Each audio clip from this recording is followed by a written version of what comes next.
clear. He wants to reestablish what was part of the Soviet Empire, not just a piece. He wants all of Ukraine. That's what he wants. And then you think he'll stop there? You think he'll stop if he takes Ukraine? What do you think happens to Poland? What do you think happens to those NATO countries? And so if you want a war, you ought to find out what he's going to do, because if in fact he does what he says and walks away, by the way, all that money we give Ukraine from weapons we make here in the United States, we give them the weapons, not the money at this point. And our NATO allies produce as much funding for Ukraine as we have. That's why we're strong. Thank you. Moving on to the Middle East. In October, Hamas attacked Israel, killing more than 1,000 people and taking hundreds of hostages. Among those held and thought to still be alive are 5 Americans. Israel's response has killed thousands of Palestinians and created a humanitarian crisis in Gaza. President Biden, you've put forward a proposal to resolve this conflict, but so far Hamas has not released the remaining hostages, and Israel is continuing its military offensive in Gaza. So what additional leverage will you use to get Hamas and Israel to end the war? You have 2 minutes. Number one, everyone from the United Nations Security Council straight through the G7 to the Israelis and Netanyahu himself have endorsed the plan that we're forward. It's just 3 stages to it. The first stage is treating the hostages for a ceasefire. The second phase is a ceasefire with additional conditions. The third phase is the end of the war. The only one who wants the war to continue is Hamas on their own. They're the only ones standing out. We're still pushing hard to get them to accept. In the meantime, what's happened? In Israel, we find that the only thing I've denied Israel was 2,000-pound bombs.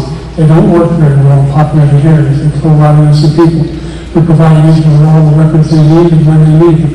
And by the way, I'm the guy that organized the world against Iran when they had a full-blown intercontinental ballistic missile attack on Israel. No one was hurt. No one Israeli was accidentally killed, and stopped. We saved Israel. We are the biggest producer of support for Israel of anyone in the world. And so there are 2 different things. Hamas cannot allow it to continue. We continue to send our experts and our intelligence people as to how we can get Hamas like we did by now. We don't have to do it. And by the way, they've been greatly weak in Hamas. Greatly weak, and they should be. They should be eliminated. But you've got to be careful for using certain weapons among population centers. Stand back to Ukraine for 1 second. We have an ocean separating us. The European nations together have spent $100 billion, or maybe more than that, less than us. Why doesn't he call them and say, you got to put up your money like I did with NATO? I got them to put up hundreds of billions of dollars. The Secretary General of NATO said Trump did the most incredible job I've ever seen. They wouldn't have any, they were going out of business. We were spending almost 100% of the money was paid by us. He didn't do that. He's getting more. You got to ask those people to put up the money. We're over $100 billion more spent, and it has a bigger impact on them because of location, because we have an ocean in between. You got to ask them. As far as Israel and Hamas, Israel's the one that wants to go. He said the only one that wants to keep going is Hamas. Actually, Israel is the one, and you should let him go and let him finish the job. He doesn't want to do it. He's become like a Palestinian, but they don't like him because he's a very bad Palestinian. He's a weak one. President Biden, you have a minute. I've never heard so much foolishness. This is a guy who wants to get out of NATO. You didn't see NATO? He's going to pull out of NATO. The idea that we have, our strength lies in our alliances as well. It may be a big ocean, but if we're able to avoid a war in Europe or make it war in Europe, what happens if in fact you have Putin continue to go into NATO? You have an Article 5 agreement. Attack on one is attack on all. You want to start the nuclear war he keeps talking about, go ahead. Let Putin go in and control Ukraine and then move on to Poland and other places. What happens then? He has no idea what the hell he's talking about. And by the way, I've got 50 other nations around the world to support Ukraine, including Japan and South Korea, because they understand that this kind of dislocation has a serious threat to the whole world peace.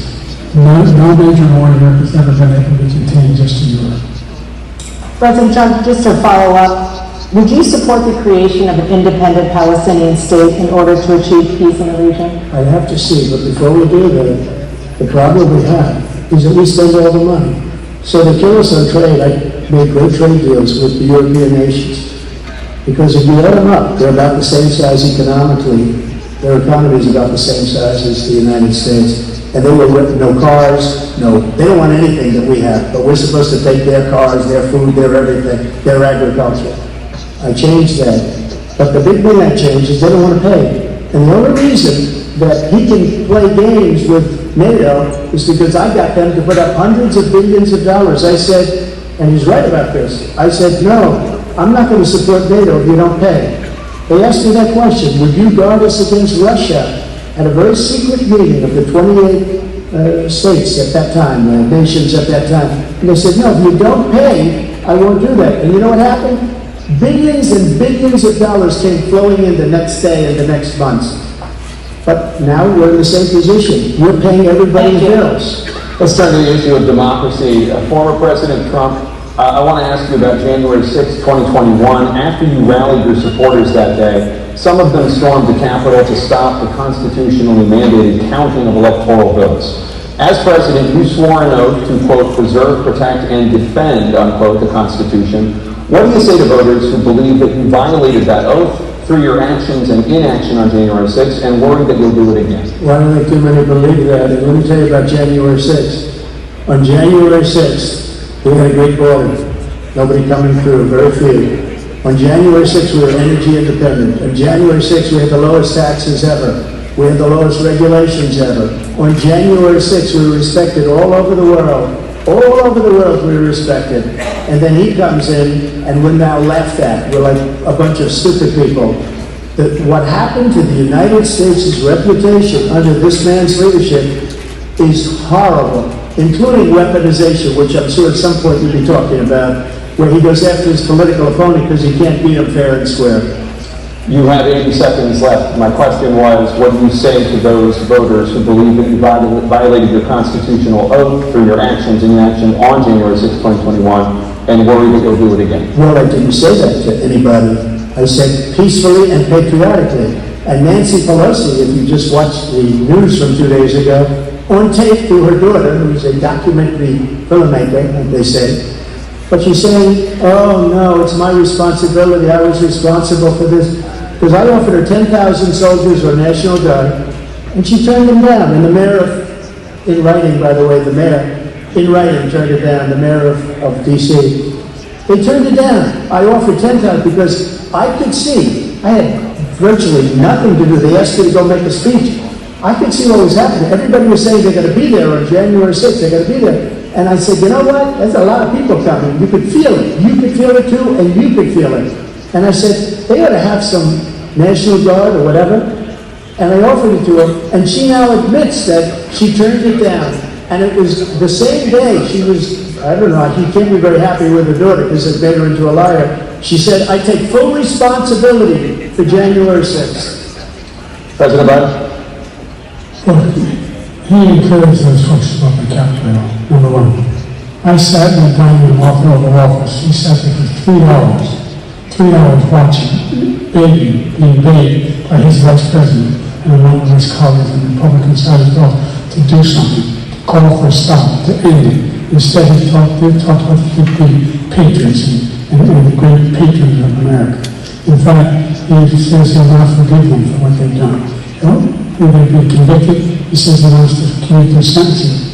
And saying that he went to every single court in the nation, I don't know how many cases, scores of cases, including the Supreme Court, and they said, no, this guy is responsible for doing what was done. He did do a damn thing, and these people should be in jail, and they should be the ones who are being held accountable.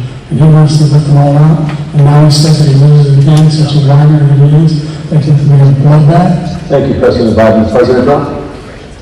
What they've done to some people that are so innocent, you ought to be ashamed of yourself. What you have done is you've destroyed the lives of so many people.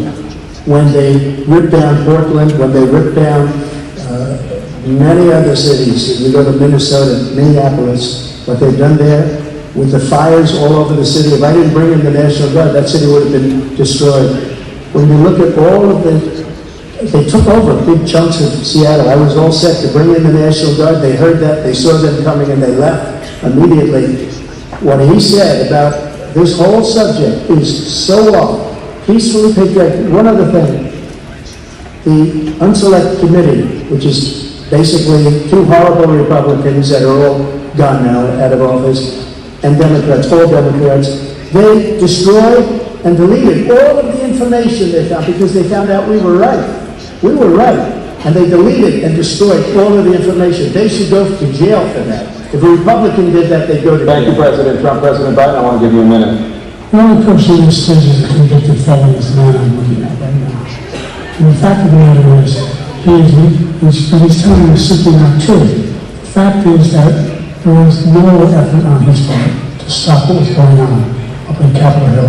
And all those people, every one of those who were convicted, deserves to be convicted. The idea that they didn't kill somebody just when they broke down doors, broke the windows, occupied offices, turned over desks, turned over statues. The idea that those people are patriots? Come on.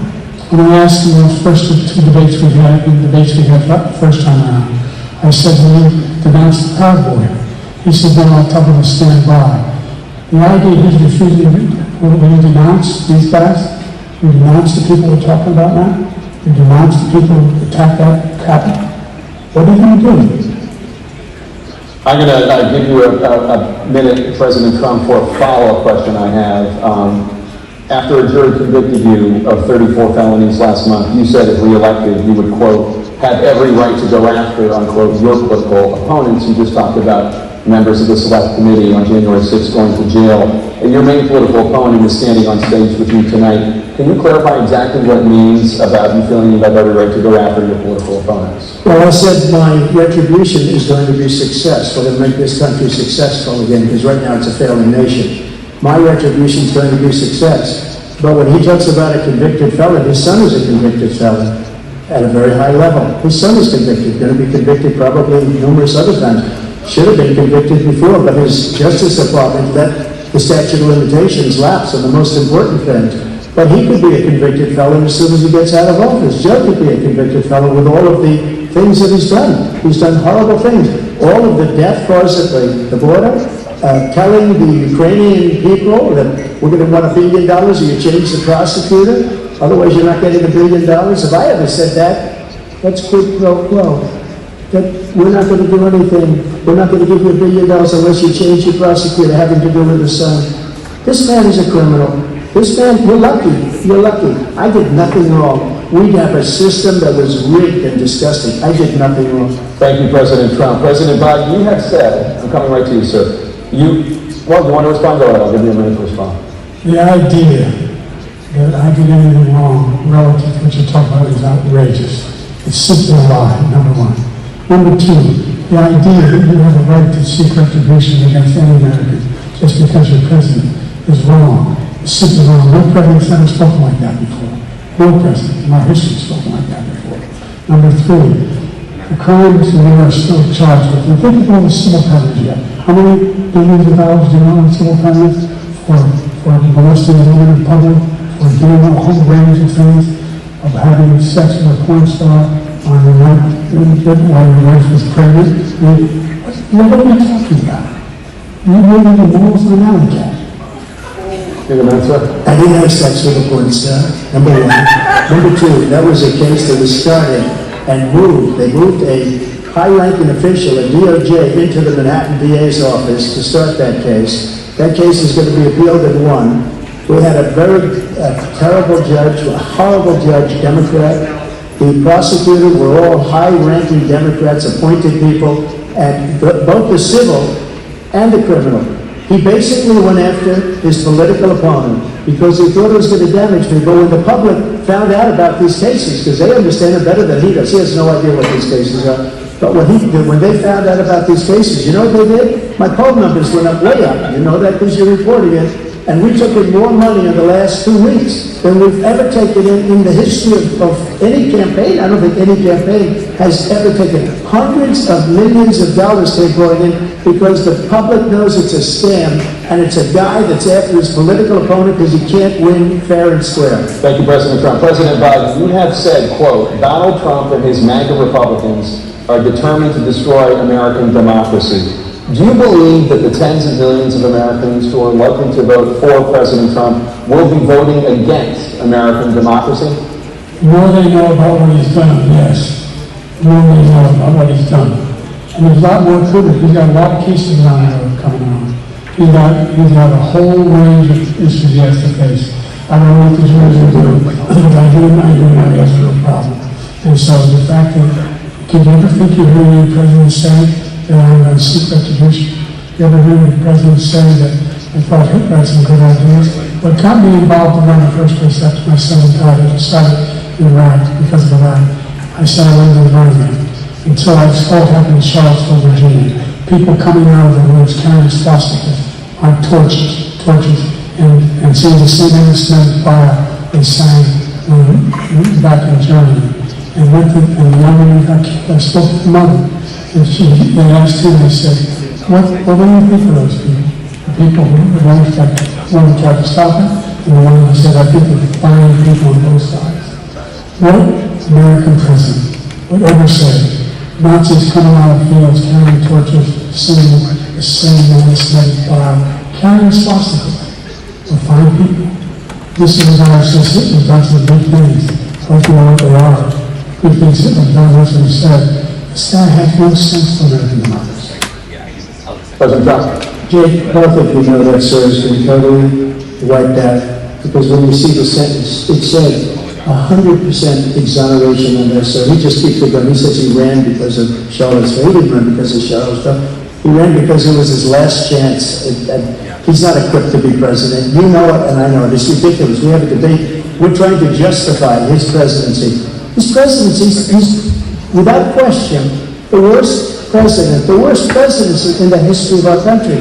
We shouldn't be having a debate about it. There's nothing to debate. He made up the Charlottesville story, and you'll see it's debunked all over the place. Every anchor, every reasonable anchor has debunked it. And just the other day it came out where it was fully debunked. It's a nonsense story. He knows that, and he didn't run because of Charlottesville. He used that as an excuse to run. President Biden. Debunked. It happened. All you have to do is listen to what was said at the time. And the idea that somehow that's the only reason I ran. I ran because I was worried a guy like this guy could get elected. If he thought they were good people coming out of that forest, carrying those woods, carrying those torches, then he didn't deserve to be president. Didn't deserve to be president at all. And the idea that he's talking about all this being fabricated, we saw it on our eyes. We saw what happened on January 6th. We saw the people breaking windows. We saw people occupying it. He's own vice president. But there's a reason why 40 of his 44 top cabinet officers refused to endorse him this time. His vice president has endorsed him this time. So why? Why? They know him well. They serve him. Why are they not endorsing him? Thank you, President Biden. We're going to be right back with more from the CNN presidential debate.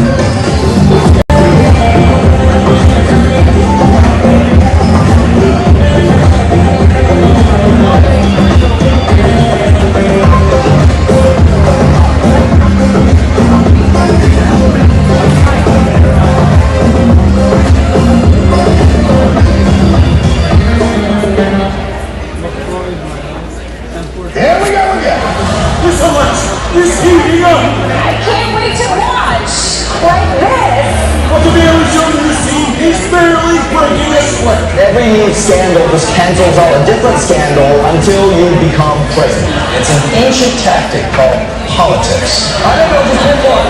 Our elections are created equally. Some are much worse than others. Comedy Central's The Daily Show. Weeknights on Comedy Central. And next day on Paramount Plus. Sometimes I imagine what I'd like to do for my dear friend Margaret. I remind people that all hate thrives on one thing: silence. The people who will change this are those who speak out, who refuse to be bystanders, who raise their voices against injustice. When we stand up to silence, we stand up to all hate. For the most comfortable, luxurious, eco-friendly employment, handcrafted American-made mattresses and marketed, delivered and set up in any room of your house. Safa, luxury mattresses for you. 20 seconds a week to lose 20% of your weight in a year with diet and exercise. That's the power of GLP-1s through Row. Connect with a provider today at row.co/20.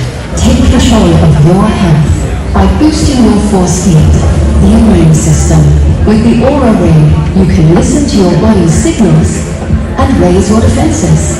Aura tells you when your temperature is higher than normal, how to improve your sleep, or if your heart rate shows signs of stress, so you can decide to push yourself or to lie low. Live smarter, stronger, healthier with the Aura Ring. This is Poof, the fastest growing pet odor eliminator in the world. It's safe for people, pets, and the planet. Powerful enough to eliminate the stink from any organic odor. Yet it's safe enough to use on pet toys, their beds, even on them. So why waste money on any product that doesn't totally eliminate the stink? There's only one, Poof, available online and at these stores. If it's not Poof, it stinks. Protect your family. Buy Life Back now. Thank you, Daddy. That was us over 10 years ago. Now, LifeBack is responsible for saving over 2,000 lives from Childcare. And the time it takes you to pick up the phone and call, another life could be saved. The life back saved my life in 1 to 2 seconds. Protecting families has always been our mission. I'm sure you love your family like I love my daughter. Do us all a favor and get your own life back now. Go to lifeback.net or call 877-LIFEBACK. Order now.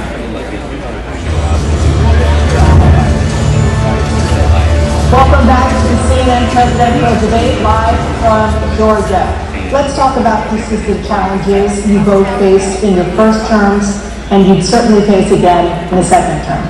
President Biden, while black unemployment dropped to a record low under your presidency, black families still earn far less than white families.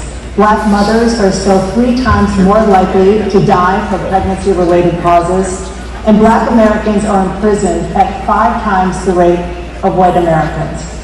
What do you say to black voters who are disappointed that you haven't made more progress? I acknowledge you made a lot of progress, number one. The fact of the matter is more small black businesses that have been started from any time in history. Number two, the wages of black unemployment is the lowest level it's been in a long, long time. Number three, you're providing housing for black Americans. And dealing with the segregation that exists among these corporate operations that collude to keep people out of their houses. And in addition to that, we find that the impact on the choice that black families have to make relative to childcare is incredibly difficult. When we did the first major piece of legislation in the past, I was able to reduce black childcare costs. I cut them in half. We're going to make sure we provide for childcare costs. We're going to make sure, because when we provide our childcare protections, we're going to increase economic growth because more people can be in the job market. So there's more to be done, considerably more to be done. But we've done a great deal so far, and I'm not letting up and they know it. You have 49 seconds left. What do you say to black voters who are disappointed with the progress so far? I say I don't blame you for being disappointed. Inflation is still hurting you badly. For example, I provided for the idea that any black family, first-time home buyer, should get a $10,000 tax credit to be able to buy their first home so they can get started. I made sure that in a situation where all those black families and those black individuals provided to take out student loans and ballooning, and if they were education and nursing, anything having to do with volunteerism. If they paid their bills for 10 years, and they're still there. All of us are still given after 10 years. Millions have benefited from that. And we're going to do a whole lot more for black families. Thank you, President Trump. And he calls it inflation. He's blaming inflation, and he's right, it's been very bad. He caused the inflation, and it's killing black families and Hispanic families and just about everybody. It's killing people. They can't buy groceries anymore. They can't. You look at the cost of food where it's doubled, tripled, and quadrupled. They can't live. They're not living anymore. He causes inflation. I gave him a country with essentially no inflation. It was perfect. It was so good. All he had to do is leave it alone. He destroyed it with his Green New scam and all this money that's being thrown out the window. He caused inflation. As sure as you're sitting there, the fact is that his big kill on the black people is the millions of people that he's allowed to come in through the border. They're taking black jobs now. And it could be 18, it could be 19, and even 20 million people. They're taking black jobs, and they're taking Hispanic jobs, and you haven't seen it yet, but you're going to see something that's going to be the worst in our history. Thank you. President Biden? There was no inflation when I became president. A lot. The economy was flat on its back. 50% unemployment. He decimated the economy. Absolutely decimated the economy. That's why there was no inflation at the time. There were no jobs. Provided thousands of millions of jobs for individuals who were in bulk communities, including minority communities. We made sure that they had health insurance. We have covered, the ACA has included, and made sure that there are $8,000 per person in a family to get off for health care. But this guy wants to eliminate that. They've tried 50 times. He wants to get rid of the ACA again. And they're going to try again for him. If one of us comes in a position where the idea that we're not doing it, we put more police on the street than any administration has. He wants to cut the cops. We're providing for equity and making sure people have a shot to make it. There's a lot going on. And with inflation, he caused it by his tremendous amount of reasons in the way he handled the pandemic. Thank you. Another persistent challenge is the climate crisis. 2023 was the hottest year in recorded history, and communities across the country are confronting the devastating effects of extreme heat, intensifying wildfires, stronger hurricanes, and rising sea levels. Former President Trump, you've vowed to end your opponent's climate initiatives, but will you take any action as president to slow the climate crisis? Let me just go back to what he said about the police. How close the police are here. Almost every police group in the nation from every state is supporting Donald J. Trump. Almost every police group. And what he's done to the black population is horrible, including the fact that for 10 years he called them super predators. We can't, in the 1990s, we can't forget that. Super predators was his name, and he called it to them, and they've taken great offense at it, and now they see it happening. But when they see what I did for criminal justice reform and for the historically black colleges and universities, where I funded them and got them all funded, and the opportunity zones with Tim, as you know, Tim Scott was incredible. He did a great job, great senator from South Carolina. He came to me with the idea. It was a great idea. It's one of the most successful economic development acts ever in the country, opportunity zones. And the biggest beneficiary are blacks. And that's why we have the best numbers with them in maybe ever. They're saying ever. I read this morning where ever, the best numbers. He's lost much of the black population because he's done a horrible job for black people. He's also done a horrible job for Hispanics. But when you see these millions of people pouring into our country and they're going to take the jobs, and it's already started, and you haven't seen anything yet, it's a disaster. 38 seconds left. President Trump, will you take any action as president to slow the climate crisis? So I want absolutely immaculate clean water, and I want absolutely clean air, and we had it. We had H2O. We had the best numbers ever, and we were using all forms of energy, all forms, everything. And yet, during my 4 years, I had the best environmental numbers ever. And my top environmental people gave me that statistic just before I walked on the stage, actually. I don't know where the hell he's been. The idea that he says is true. I passed the most extensive climate change legislation in history. We find ourselves, and by the way, black colleges. I came up with $50 million for HBCUs, historic black universities and colleges, because they don't have the kind of contributors that they have to build these laboratories and all that. Any black student is capable in college than any white student can do.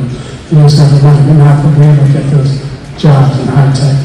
And the situation where the idea that he is claiming to have done something that had cleanest water, he didn't do a damn thing anymore. He, the Paris Peace Climate Accord, I immediately joined him, because if we reach 1.5 degrees Celsius, and then there's no way back. The only existential threat to humanity is climate change. And he didn't do a damn thing about it, and wants to do what I've done.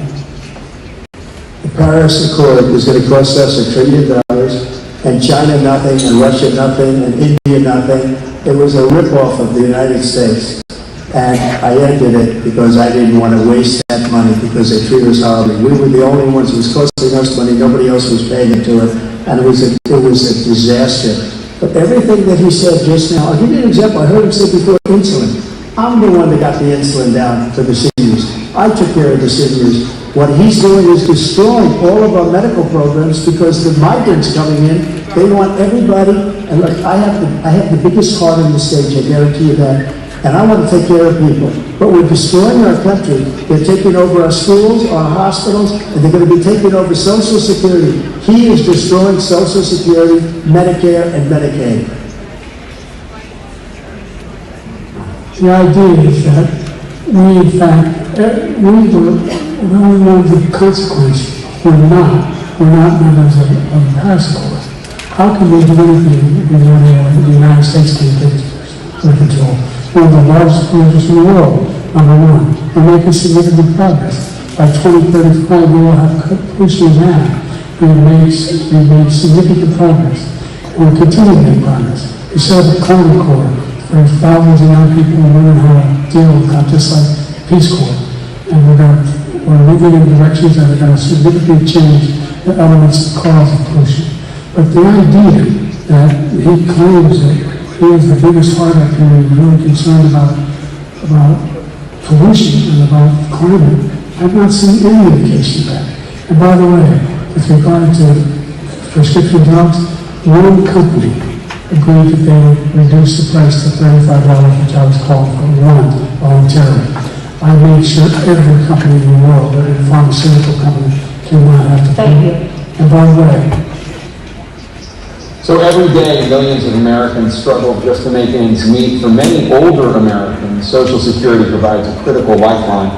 President Biden, if nothing is done to Social Security, seniors will see their benefits cut in just over 10 years. Will you name tonight one specific step you're willing to take to keep Social Security solvent? yes, they could very well begin to pay their fair share. Right now, everybody making under $170,000 pays 6% of their income, of their paycheck, every single time they get a paycheck. I'm the first one to get, I'm 18 years old. The idea that they're going to, I'm proposing that everybody, they pay, the millionaires pay 1%. So no one after, not raise the cost of Social Security for anybody under $400,000 after that, again, the mental wealthy begin to pay their fair share by increasing from 1% beyond to be able to guarantee the program for life. So you still have 82 seconds left. Are there any other measures that you think that would be able to help keep Social Security solvent, or is that one enough? Well, that one enough will keep it solvent, but the biggest thing we'll do is defeat this man because he wants to get rid of Social Security. He thinks there's plenty to cut in Social Security. He's going to cut Social Security and Medicare both times. And if you look at the program before about the House Republican caucus that he supports, is in fact want to cut it as well. The idea that we don't need to protect our seniors is ridiculous. And by the way, the American public has greater health care coverage today than ever before. And when we see, as I said, we're in a circumstance where 400,000 people, 40 million people do not have insurance because they have a pre-existing condition. Only allows them to have that insurance is the fact that they in fact are part of the ACA. And by the way, the other thing is, in a situation where I talk about education for black communities, I raised the amount of money for Pell Grants another $8,000. So anybody making under $70,000 a year can get $15,000 toward the tuition. It's been, he just doesn't know what he's talking about. Thank you, President Biden. President Trump. So I've dealt with politicians all my life. I've been on this side of the equation for the last 8 years. I've never seen anybody lie like this guy. He lies. I've never seen him. He can look you in the face. So many other things too. And we mentioned the laptop. We mentioned Russia, Ukraine. And everything he does is a lie. It's misinformation and disinformation. The losers and suckers story that he made up, it's a total lie on the military. It's a disgrace. But Social Security, he's destroying it because millions of people are pouring into our country and they're putting them onto Social Security, they're putting them onto Medicare, Medicaid, they're putting them in our hospitals, they're taking the place of our citizens. What they're doing to the VA, to our veterans is unbelievable. Our veterans are living in the street and these people are living in luxury hotels. He doesn't know what he's doing, and it's really coming back. I've never seen such anger in our country before. President Biden. The idea that veterans are not being taken care of, I told you before. By the way, when he said something to Williams, he said he had known exactly that he fired that general. That general got fired because he's the one who's acknowledged, but that's what he said. He was the one standing with Trump when he said it. Number one. Number two, the idea that we're going to be in a situation where all these millions and millions, and Craig talks about it, illegal aliens are coming into the country and taking away our jobs. There's a reason why we have the fastest growing economy in the world. The reason why we have the most successful economy in the world. We're doing better than any other nation in the world. And by the way, those 15 Nobel laureates he talked about being funded, those 15 Nobel laureates, economists, they all said that if Trump is really for the work, we're going to have a recession and inflation is going to increase and go up. And by the way, the worst president in history, 150 million presidential scholars voted that he was the worst president in the history of the United States of America. President Biden, thank you so much. Let's turn to the cost of childcare, which many American families struggle to afford. President Trump, both you and President Biden have tried to address this issue, but the average cost of childcare in this country has risen to more than $11,000 a year per child. For many families, the cost of childcare for 2 children is more than their rent. In your second term, what would you do to make childcare more affordable? Just to go back, the general got fired because he was no good. And if he said that, that's why he made it up. But we have 19 people that said I didn't say it, and they're very highly respected, much more so than him. The other thing is, he doesn't fire people. He never fired people. I've never seen him fire anybody. I did fire a lot. I fired Coleman because he was no good. I fired a lot of the top people at the FBI during the slump. They were no good. Not easy to fire people. You pay a price for it, but they were no good. I inherited these people. I didn't put him there. I didn't put Comey there. He was no good. I fired him. This guy hasn't fired anybody. He never fires. He should have fired every military man that was involved with that the Afghanistan horror show, the most embarrassing moment in the history of our country. He didn't fire. Did you fire anybody? Did you fire anybody that's on the border, that's allowed us to have the worst border in the history of the world? Did anybody get fired for allowing 18 million people, many from prisons, many from mental institutions? Did you fire anybody that allowed our country to be destroyed? Joe, our country is being destroyed as you and I sit up here and waste a lot of time on this debate. This shouldn't be a debate. He's the worst president. He just said about me because I said it. Look, he's the worst president in the history of our country. He's destroyed our country. Now all of a sudden he's trying to get a little tough on the border. He came out with a nothing deal, and it reduced it a little bit, like this much. It's insignificant. He wants open borders. He wants our country to either be destroyed or he wants to pick up those people as voters. And I don't think, we just can't let it happen. If he wins this election, our country doesn't have a chance, not even a chance, of coming out of this rut. We probably won't have a country left anymore. That's how bad it is. He's the worst in history by far. Thank you, President Trump. President Biden? We're the most admired country in the world. We're the United States of America. There's nothing beyond our capacity. We're the finest military in the history of the world. The finest in the history of the world. No one thinks we're weak. No one wants to screw around with us. Nobody. number one. Number two, the idea that we're talking about worst presidents. I wasn't joking. Look it up, bottom line. 150 million, 58 to 100 exact number, presidential historians. They had meetings and they voted who was the worst president in American history. 1 and 2, best in the world.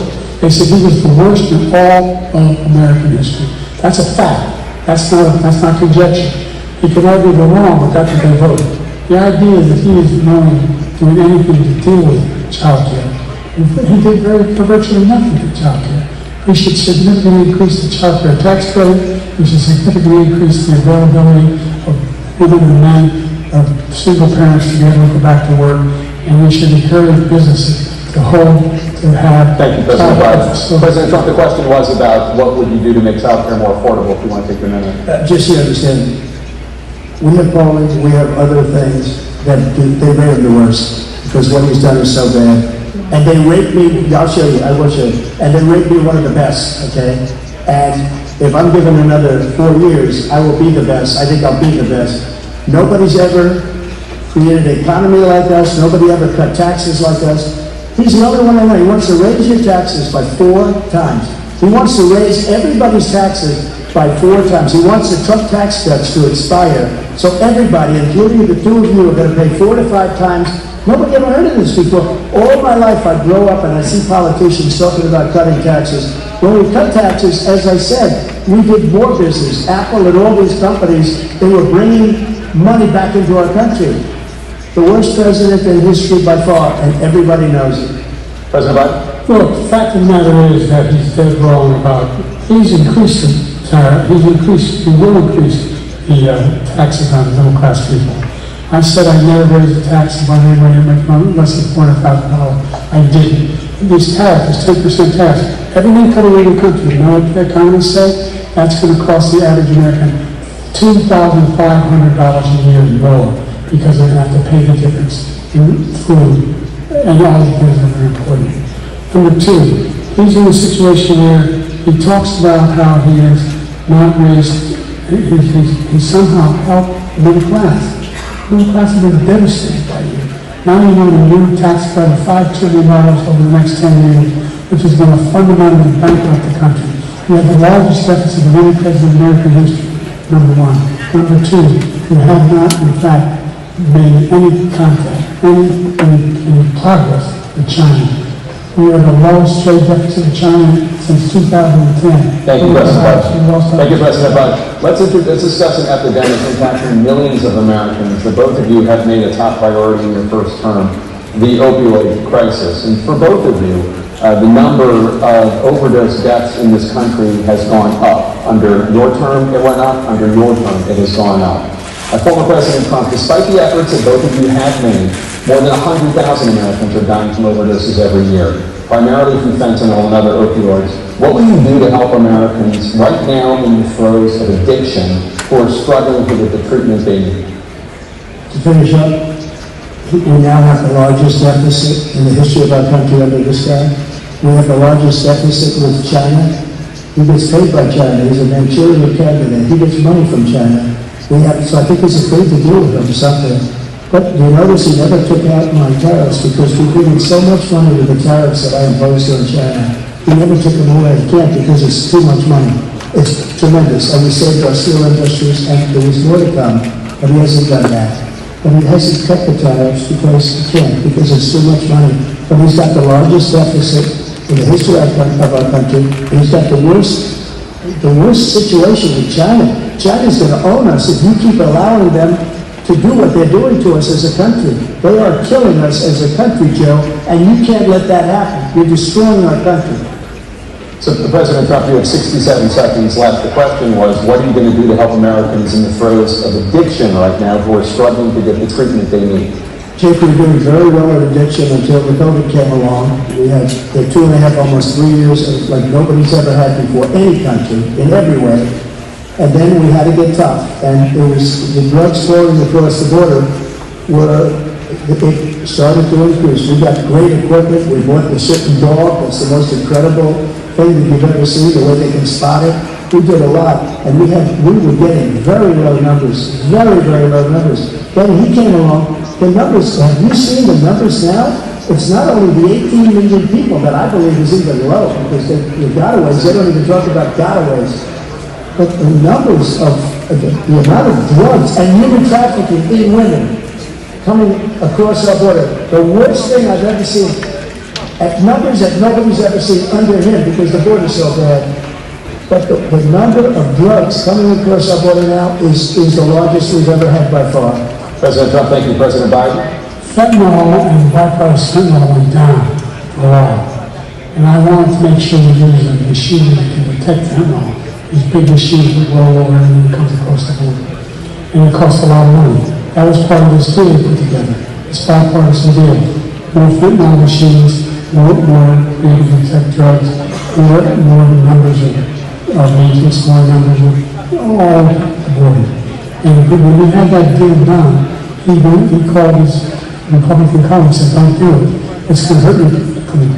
But he never argued it's not a good bill. It's a really good bill. We need those machines. We need those machines. And we're coming down very hard in every country in Asia in terms of precursors for fentanyl. And Mexico is working with us to make sure they don't have the technology to be able to put it together. That's what we have to do. We need those machines. Thank you, President Biden. President Trump, and again, the question is about Americans in the throes of addiction right now struggling to get the treatment they need. This says pertaining to it. He ended remain in Mexico. He ended catch and release. I made a catch and release in Mexico, not catch and release here. We had so many things that we had done, hard negotiations with Mexico, and I got it all for nothing. It's just like when you have a hostage. We always pay $6 billion for every time we say a hostage. Now we have a hostage, a Wall Street Journal reporter. I think a good guy, and he's over there because Putin is laughing because they're probably asking for billions of dollars for the reporter. I will have him out very quickly, as soon as I take office, before I take office. I said, by literally, as soon as I win the election, I will have that reporter out. He should have had him out a long time ago, but Putin's probably asking for billions and billions of dollars because this guy pays it every time. We had 2 cases where he paid $6 billion for 5 people. I got 58 people out, and I paid essentially nothing. Thank you, President Trump. Dan? Let's turn to concerns that voters have about each of you. President Biden, you would be 86 at the end of your 2nd term. How do you address concerns about your capability to handle the toughest job in the world well into your 80s? Well, first of all, I've spent half my career in the crazy of being the youngest person in politics. I was the 2nd youngest person ever elected to the United States Senate, and now I'm the oldest. This guy's 3 years younger than all of us company. I think that just look at the record, look at what I've done. I've turned around a horrible situation he left me. As I said, 15 million new jobs, 800,000 manufacturing jobs, more investment in America, over billions of dollars in private investment in new enterprises that we are growing. By the way, we brought off a lot of people, the whole idea of computer chips used to have 50% of the market. We invented those chips, and we lost it because we were sending people to find the cheapest jobs overseas and then bring home a product. So I went to South Korea and convinced Samsung to invest billions of dollars here in the United States. And then, guess what? Those fabs, they call them, to deliver these chips, those fabs pay over $100,000. They don't need a college degree for them. And there's been billions, about $40 billion already being invested and being built right now in the United States, creating significant jobs for Americans from all over the world. President Biden, you have 40 seconds left. Would you like to add anything? Yeah, I would. The idea that somehow we are this failing country. I've heard a president talk like this before. We're the Indian world, maybe a single major country president who can trade places with the United States of America. All our problems and all our opportunities. We're the most progressive country in the world getting things done. We're the strongest country in the world. We're a country in the world that keeps our word, and everybody trusts us, all of our allies, and those who call us up from Kim Jong-un, yourself, the others, Putin, etc. They don't want to screw around with us. Thank you. Former President Trump, to follow up, you would be 82 at the end of your second term. What do you say to voters who have concerns about your capabilities to serve? Well, I took 2 tests, cognitive tests, I aced them, both of them, as you know. They did public. He took none. I'd like to see him take one, just one, a real easy one. Like go through the first 5 questions, he couldn't do it. But I took 2 cognitive tests. I took physical exams every year. And you know, we knock on wood wherever we may have wood, that I'm in very good health. I just won 2 club championships, not even senior, 2 regular club championships. To do that, you have to be quite smart, and you have to be able to hit the ball a long way. And I do it. Who doesn't do it? He can't hit a ball 50 yards. He challenged me to a golf match. He can't hit a ball 50 yards. I think I'm in very good shape. I feel that I'm as in good a shape as I was 25, 30 years ago. Actually, I'm probably a little bit lighter, but I'm in as good a shape as I was years ago. I feel very good. I feel the same. But I was willing to take a cognitive test. And you know what? If I didn't do well, I aced them. Dr. Ronnie Jackson, who's a great guy when he was White House doctor. And then I took another one, a similar one. And one of them said they'd never seen anybody acing. Thank you. President Biden? You can see he is 6'5" and only 225 pounds. 235 pounds. When you say 6'4", 200, anyway, that's even, just think of it what he said he is, and think of what he is. Look, I'd be happy to have a driving contest for him. I mean, I got my handicap, it's when I was vice president, down to the 6. And up out there, I told you, I'm happy to play golf, you can carry your bag. You can do it. He's a 6 handicap of all. I was at 8 handicap. 8? Let's see this way down there. Let's not act like children. a specific concern that voters have about you. Will you pledge tonight that once all legal challenges have been exhausted, that you will accept the results of this election, regardless of who wins, and you will say right now that political violence in any form is unacceptable? Well, I shouldn't have to say that, but of course I believe that. It's totally unacceptable. And if you would see my statements that I made on Twitter at the time, and also my statement that I made in the Rose Garden, you would say it's one of the strongest statements you've ever seen. In addition to the speech I made in front of, I believe, the largest crowd I've ever spoken to, and I will tell you, nobody ever talks about that. They talk about a relatively small number of people that went to the Capitol, and in many cases were ushered in by the police. And as Nancy Pelosi said, it was her responsibility, not mine. She said that loud and clear. But the answer is, if the election is fair, free, and I want that more than anybody. And I'll tell you something. I wish he was a great president, because I wouldn't be here right now. I'd be at one of my many places enjoying myself. I wouldn't be under indictment because I wouldn't have been his political opponent, because he indicted me because I was his opponent. I wish he was a great president. I would rather have that. I wouldn't be here.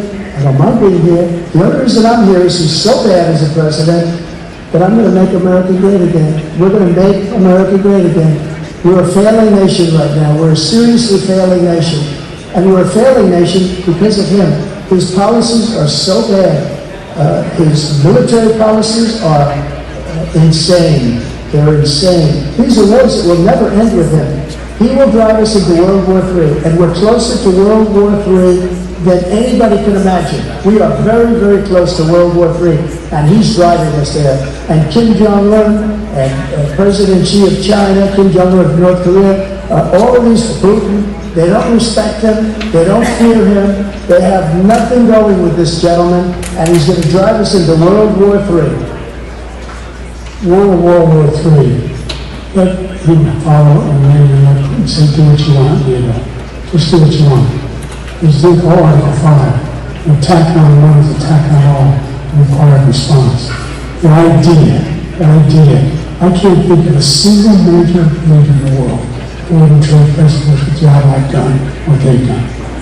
Because we're a powerful nation. We're wonderful. It's because of the people, not me. It's because of the American people. They take money and they step up and they need it. And right now, we're needed. We're needed to protect the world because their own safety is at stake.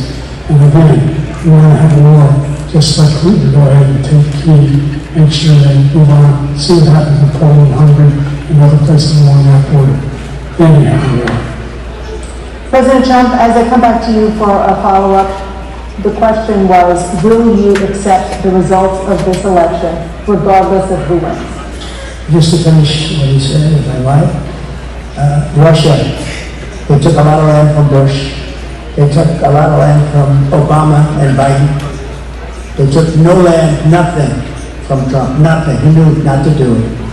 Not going to play games with me, he knew that. I got along with him very well, but he knew not to play games. He took nothing from me. But now he's going to take the whole thing from this man right here. That's a war that should have never started. It would have never started, ever, with me. And he's going to take Ukraine. And, you know, you asked me a question before, would you do this with? He's got us in such a bad position right now with Ukraine and Russia. Because Ukraine's not winning that war. He said, I will never settle until such time. They're running out of people, they're running out of soldiers, they've lost so many people. It's so sad. They've lost so many people, and they've lost those gorgeous cities with the golden domes that are 1,000 years old, all because of him and stupid decisions. Russia would have never attacked. President Trump, the question was, will you accept the results of the election, regardless of who wins, yes or no, please? If it's a fair and legal and good election, absolutely. I would have much rather accepted these, but the fraud and everything else was ridiculous. And if you want, we'll have a news conference on it in a week, or we'll have another one of these on in a week. But I will absolutely, there's nothing I'd rather do. It would be much easier for me to do that than I'm running again. I wasn't really going to run until I saw the horrible job he did. He's destroying our country. I would be very happy to be someplace else, in a nice location someplace. And again, no indictments, no political opponent stuff, because it's the only way he thinks he can win. But unfortunately, it's driven up my numbers and driven them up to a very high level, because the people understand it. we'll see what your numbers are when this election is over. Let's see. You're a minor, and you lost the first time.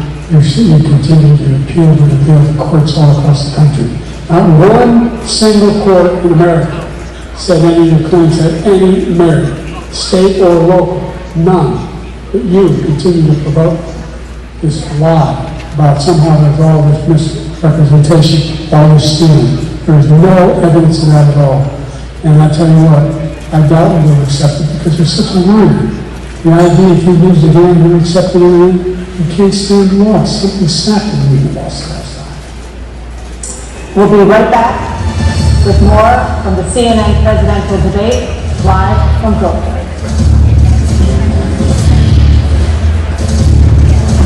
Every weekday morning, Here are the 5 things you need to know to start your day. get the news you need How about this for an earnings call headline? in 5 minutes or less. Bravo! CNN's 5 Things with Kate Baldwin, streaming weekdays on CNN.com and Maps. Sail through the heart of historic cities and unforgettable scenery with Viking. Unpack once and get closer to iconic landmarks, local life, and cultural treasures. Because when you experience Europe on a Viking longship, you'll spend less time getting there and more time being there. Viking, exploring the world in comfort. Yes, sir, let's do it. Our team's still there in pieces. Still have the draft of the agency. No problem. Let's have a conversation. And here, I'm not anywhere else. All season with the New York Giants, streaming exclusively on Max. I've spent my career working in tech, and today I run my own software company. I'm excited about the future of American innovation, especially with artificial intelligence, where the U.S. currently leads the world. American researchers are making exciting new discoveries, and U.S. companies are investing billions in AI solutions that will strengthen small businesses.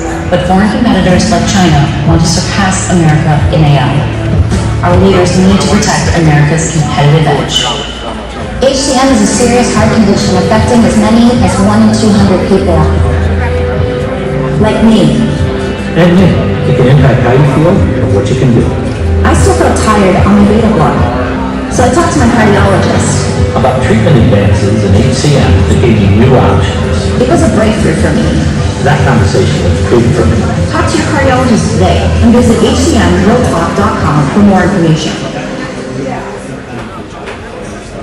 In the furniture business, things move fast. ZipRecruiter helped us hire qualified candidates who can keep up. We needed a project manager yesterday. We posted a job on ZipRecruiter and had our guy on site in 5 days. He was qualified in every way. ZipRecruiter finds the best candidates for all our jobs. They helped us build our dream team and we did it fast. Is that too fast? 4 out of 5 employers who post on ZipRecruiter get a quality candidate within the first day. Try it for free at ZipRecruiter.com/hub. These bills are crazy. She has no idea she's sitting in a gold mine. She doesn't know that if she owns a life insurance policy of $100,000 or more, she can sell all or part of it to Coventry for cash, even a term policy. Even a term policy?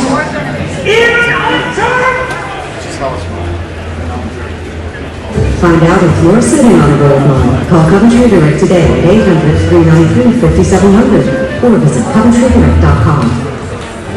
There's news. And there's good news. Like thousands of patients receiving free, life-changing surgeries. From volunteer doctors and nurses on hospital shifts. All made possible by donations. We love good news.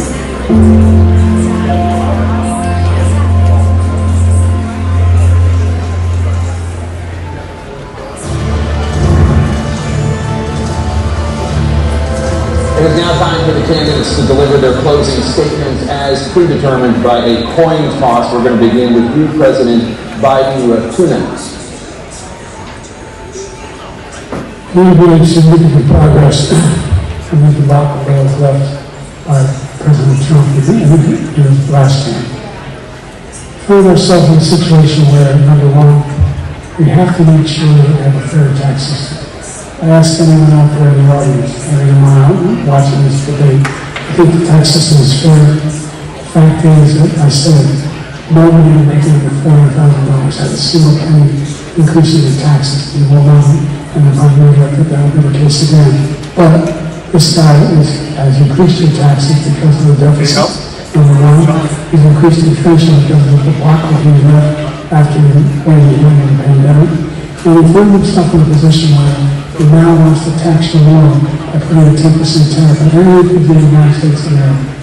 What I did, well, for example, he wants to get rid of the ability of Medicare to, for us to go from negotiate drug prices with the big pharma companies. Well, guess what? We got it down to $35. This instead of $400. Not more than $2,000 for NHC, no matter what, how much restriction they need. You know what that did? That reduced the federal debt by $160 billion over 10 years because the government doesn't have to pay the exorbitant price. I'm going to make that available to every city, all along what's happening now, and everybody in America who wants to get rid of that. We are going to make sure we have childcare. We're going to significantly increase the credit people have for childcare. We're going to make sure we do something about what we're doing on lead pipes and all the things that are causing health problems for people across the country. We're going to continue to fight to bring down inflation and give people a break. Thank you, President Biden. President Trump, you now have 2 minutes for your closing statement. Like so many politicians, this man is just a complainer. He said we want to do this, we want to do that, we want to get rid of this tax, that tax. But he doesn't do anything. All he does is make our country unsafe by allowing millions and millions of people to fall in. Our military doesn't respect him. We look like fools in Afghanistan.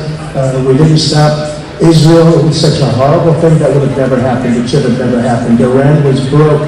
Anybody that did business with Iran, including China, they couldn't do business with the United States. They all passed. Iran was broke. They had no money for Hamas or Hezbollah, for terror, no money whatsoever. Again, Ukraine should have never happened. He talks about all this stuff, but he didn't do it. For 3.5 years, we're living in hell. We have the Palestinians and we have everybody else rioting all over the place. You talked about Charlottesville. This is 100 times Charlottesville, 1,000 times Charlottesville. The whole country is exploding because of you, because they don't respect you, and they have to respect their president, and they don't respect you throughout the world.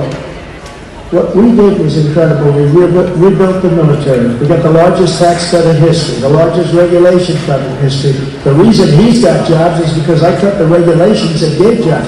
But he's putting a lot of those regulations back on. All of the things that we've done, nobody's ever, we've never seen anything like. Even from the medical standpoint, right to try, where we can try space-age materials instead of going to Asia or going to Europe and trying to get when you're terminally ill.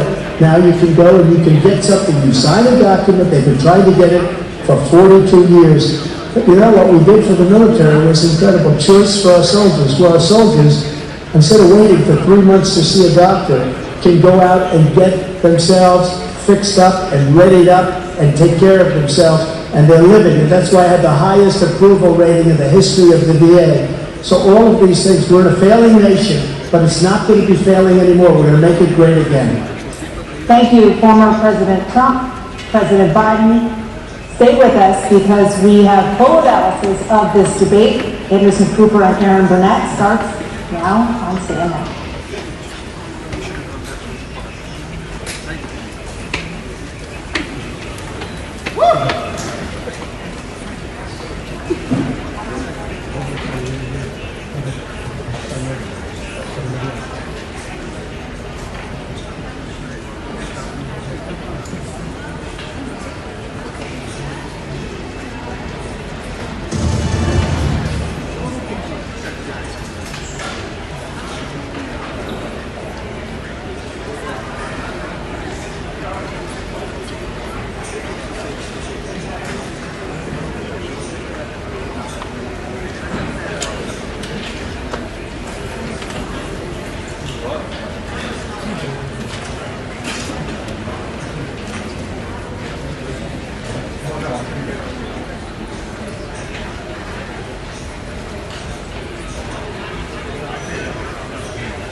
Aside, other the conversations go about should prominent Democrats go public with that call because they feel this debate was so terrible. But they do say in moments in the debate later, the president got better and got his footing, but then at the end, even his closing statement was a little altered.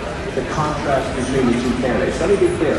None of them, and a lot of Republicans, don't think Donald Trump had a great night. Donald Trump broke the fact-check machine more than I can count tonight. But that will be on the record as we go forward. He refused to answer some very specific and direct questions about his conduct, about January 6th and what all. So that will be dealt with out there. And sometimes there's a parallel universe between the political elites and the American people. It'd be nice to see what the voters say. But I can tell you, it started in its end. It started with the first couple of answers, and it has continued throughout the night from a, oh my God, oh my God, oh my God, to what can we do about this? And it involves very senior people in the Democratic Party, including elected officials, say we have a problem. Just to co-sign what John is saying, I mean, the panic that I'm hearing from Democrats is not like anything that I have heard in this campaign so far. And a lot of it has to do with, first of all, there was a deep frustration about Trump's lies. I mean, he lied a lot to them. But the problem for Biden was that Trump was able to take sometimes incredible falsehoods and turn them into some kind of argument, whereas Biden's answers were, in a lot of cases, not coherent, deeply problematic, that he was not able to take pretty straightforward answers and answer them to the American public, and then also at some point bringing things up that teed up Trump's attacks. So there's a real concern here tonight that there's been some real damage done that cannot be undone.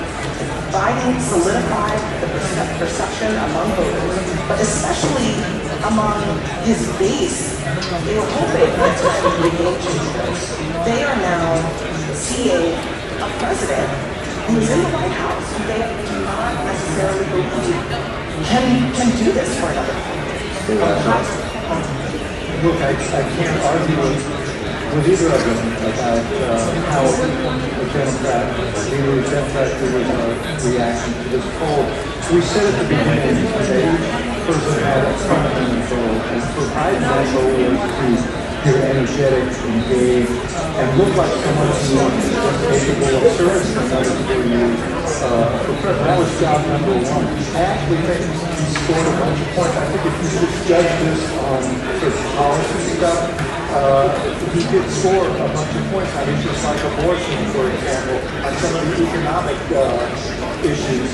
But there is a feeling, I think there's a sense of shock, actually, at how he came out at the beginning of this debate, how his voice sounded, he seemed a little disoriented. He did get stronger as the debate went on, but by that time, I think the panic had set in, and I think you're going to hear discussions that I don't know will lead to anything, but there is going to be discussion whether he should continue.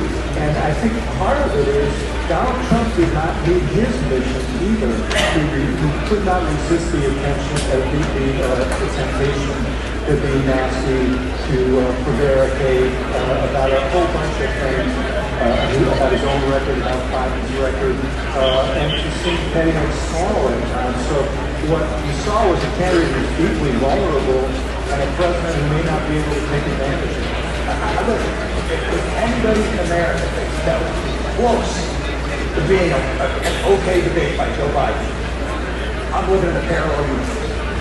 That was an unmitigated disaster for President Biden, but the second he walked out to the closing statement, the biggest issue for Democrats is abortion, and he couldn't give an answer. He gave an answer he couldn't give an answer on the biggest issue for Democrats. I've heard some leading Democrats across the United States, elected governors, congressmen, first testing me and say, I'm worried I'm going to lose if Joe Biden becomes president. Rob Casey, I promise you, in the state of Pennsylvania, blown up in his mouth. He knows he's going to stand next to Joe Biden. He's going down in Pennsylvania. If he's on the ticket, I don't know how it's going to work. Yeah, look, it was a really disappointing debate moment for Joe Biden. I don't think there's any other way to slice it. The biggest issue that he had to prove to the people was he had the energy and the stamina, and he didn't do that. And so I think that is a concern, and I think for a lot of Democrats that's very disappointing. I will say Donald Trump also had some really rough moments in this debate, and talking to my campaign, they say, their dial started really moving away from Trump as he was increasing his personal attacks on Biden. So I think there was a lot about his kind of character and the kind of personal nastiness that he was putting on display.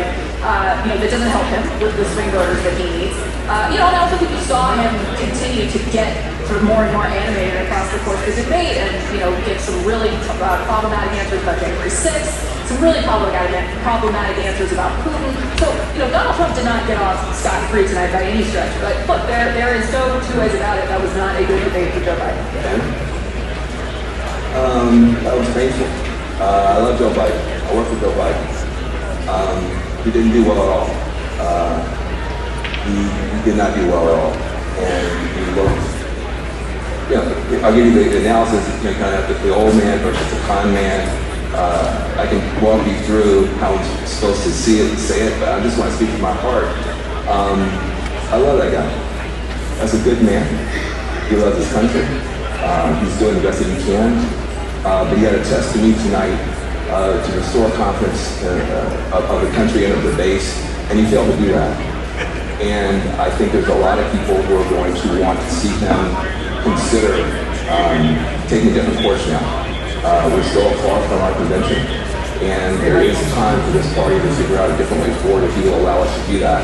But that was not what we needed from Joe Biden, and it's personally painful for a lot of people. It's not just panic, it's pain of what we're talking about. And if I may just add to that, I think Joe Biden lost in the first 3 minutes. I think a lot of voters probably tuned out, and millions of people are having conversations with their families, with their friends, as if the president is up to the task and if he should step aside. And I'm someone who believes the former president is a threat to democracy. I think he is a threat to the America as we know it. He wants to fundamentally change our institutions. He has laid out what his plan is. I am not confident that that is the man to take him on. You cannot tell me democracy is on the line and then give that performance tonight. If, based on that, in 18 weeks, Donald Trump will be the president-elect. The people are doing focus groups tonight, and we'll see if our dialogue group with Lauren Coates confirms this. And Biden actually scores pretty well on the issues when he's talking about the substance. And Trump's numbers went down both because he was ducking questions, he was lying about some things, and he was refusing to answer some of it was the tone. They don't like him. So when you see that, when you see sort of the statistics, you're going to look at like, oh, that's a mixed bag. But to Vance's point about the president's performance, that's what caused the panic. So the question is, and my question actually is, what happens? Because it's a great political strength of Joe Biden, is his resilience and his stubbornness. It's also sometimes a blind spot because he is so stubborn. It's going to be very hard for someone, and I don't know who it is, who could go to Joe Biden and say, you need to do this, number one. And the question is, again, I'm just telling you, to Abby's point, I've been doing this for 30-something years, going on 40 years, and I have never, ever had what happened on this thing tonight happen in the middle of the debate. It started early, and it continued. And to Vance's point, Dan made a very important point. These are people who love Joe Biden, who credit Joe Biden for kicking Donald Trump out of the White House. They're Democrats. The Democratic Party is a very diverse party. It fights about a lot of things. It has generational issues. It has regional issues and everything else. The thing that unites the Democratic Party is trying to keep Donald Trump from getting back into the White House. They love Joe Biden for kicking him out. They don't want him back. They came into this debate nervous that Biden was in a weak position. They leave this debate panicked. John, if you love the guy, how could you put him out there? If you love him, if you love Joe Biden, that was my father. You don't want the guy next to him. It's a great point. These guys know this better. These guys know this better because they talk to them. There's this legacy of the Democratic Party. You don't challenge the incumbent because when it's happened in the past, they haven't beaten the incumbent, and then the incumbent is lost. Actually, Donald Trump that helped make Joe Biden the nominee because there was a feeling that if there were a primary, that would weaken, that Biden would probably win, but it would weaken him in a general election. And so there were people who could have run and didn't run, because the history of that is bad. The point is now he is the nominee of the Democratic Party. This isn't the 60s, okay? Voters choose the nominee. He is the nominee.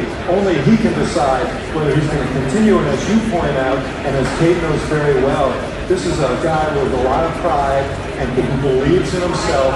And the idea that he's going to say, you know what, I had a bad debate, I think I'm going to walk away from this, I find it hard to believe. It was also an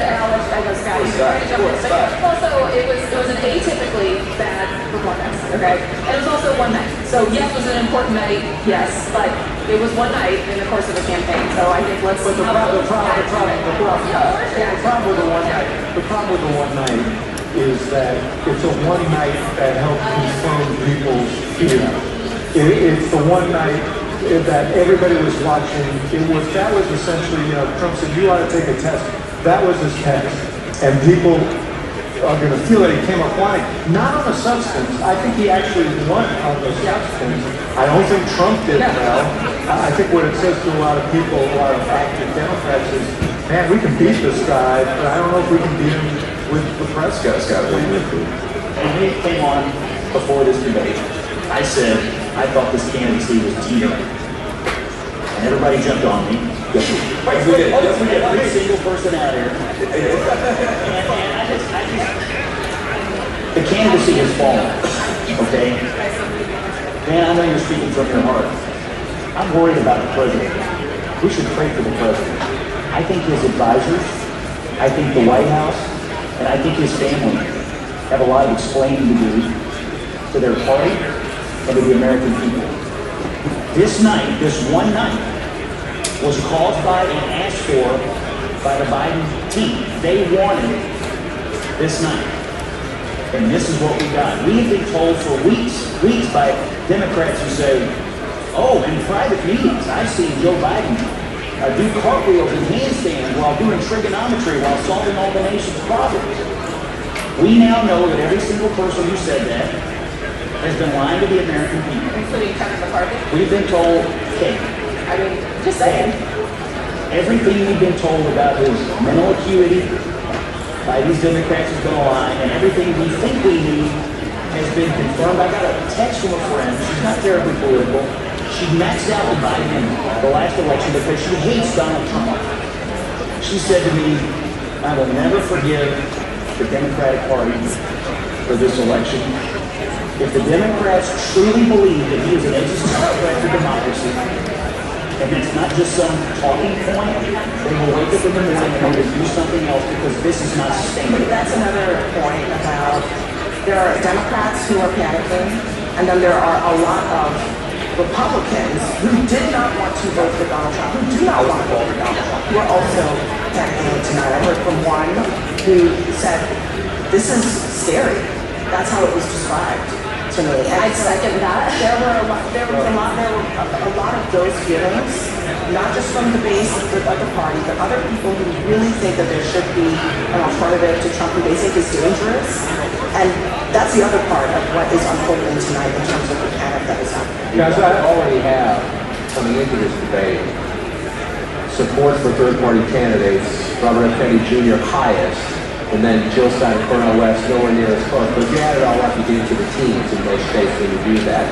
I think one byproduct out of this is watch to see if those numbers go up a little bit. I'm not saying they're going to go anywhere like a Perot standard, but you get to third-party candidates getting into double digits, then that really starts to twist your electoral map, state depending on who you're drawing from state by state. Because this was already a very complicated race. This is number one, the biggest complication right now is the conversation in the Democratic Party.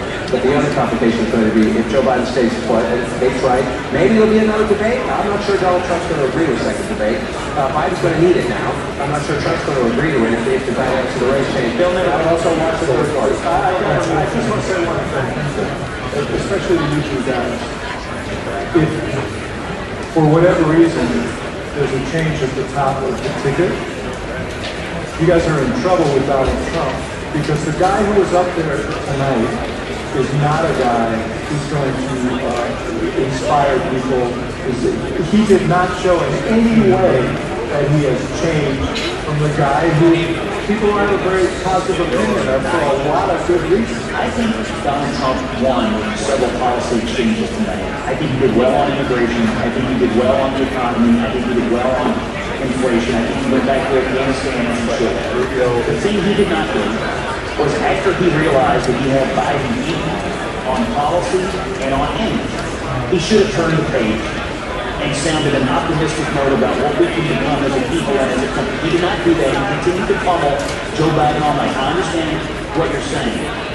But at the end of the night, very few things about the policy exchanges is going to be remembered. People are going to remember Joe Biden. They're going to remember him shuffling out. They're going to remember him staring blankly into the camera.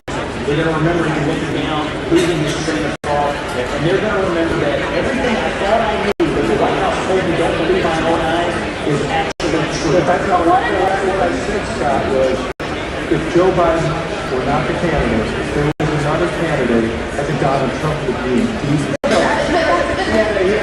I may, that is such a sad state of affairs. Something I was consistently hearing is what a bad debate in the sense that Donald Trump lied throughout. He misrepresented, he tried to turn away from key points that he should have given answers on, and kept deflecting. With any normal, generic Democrat next to him, I don't think he would have won the night. But you get somebody who was suffering from the moment that they got out. It was hard to watch. I had to occasionally look away because it was so uncomfortable.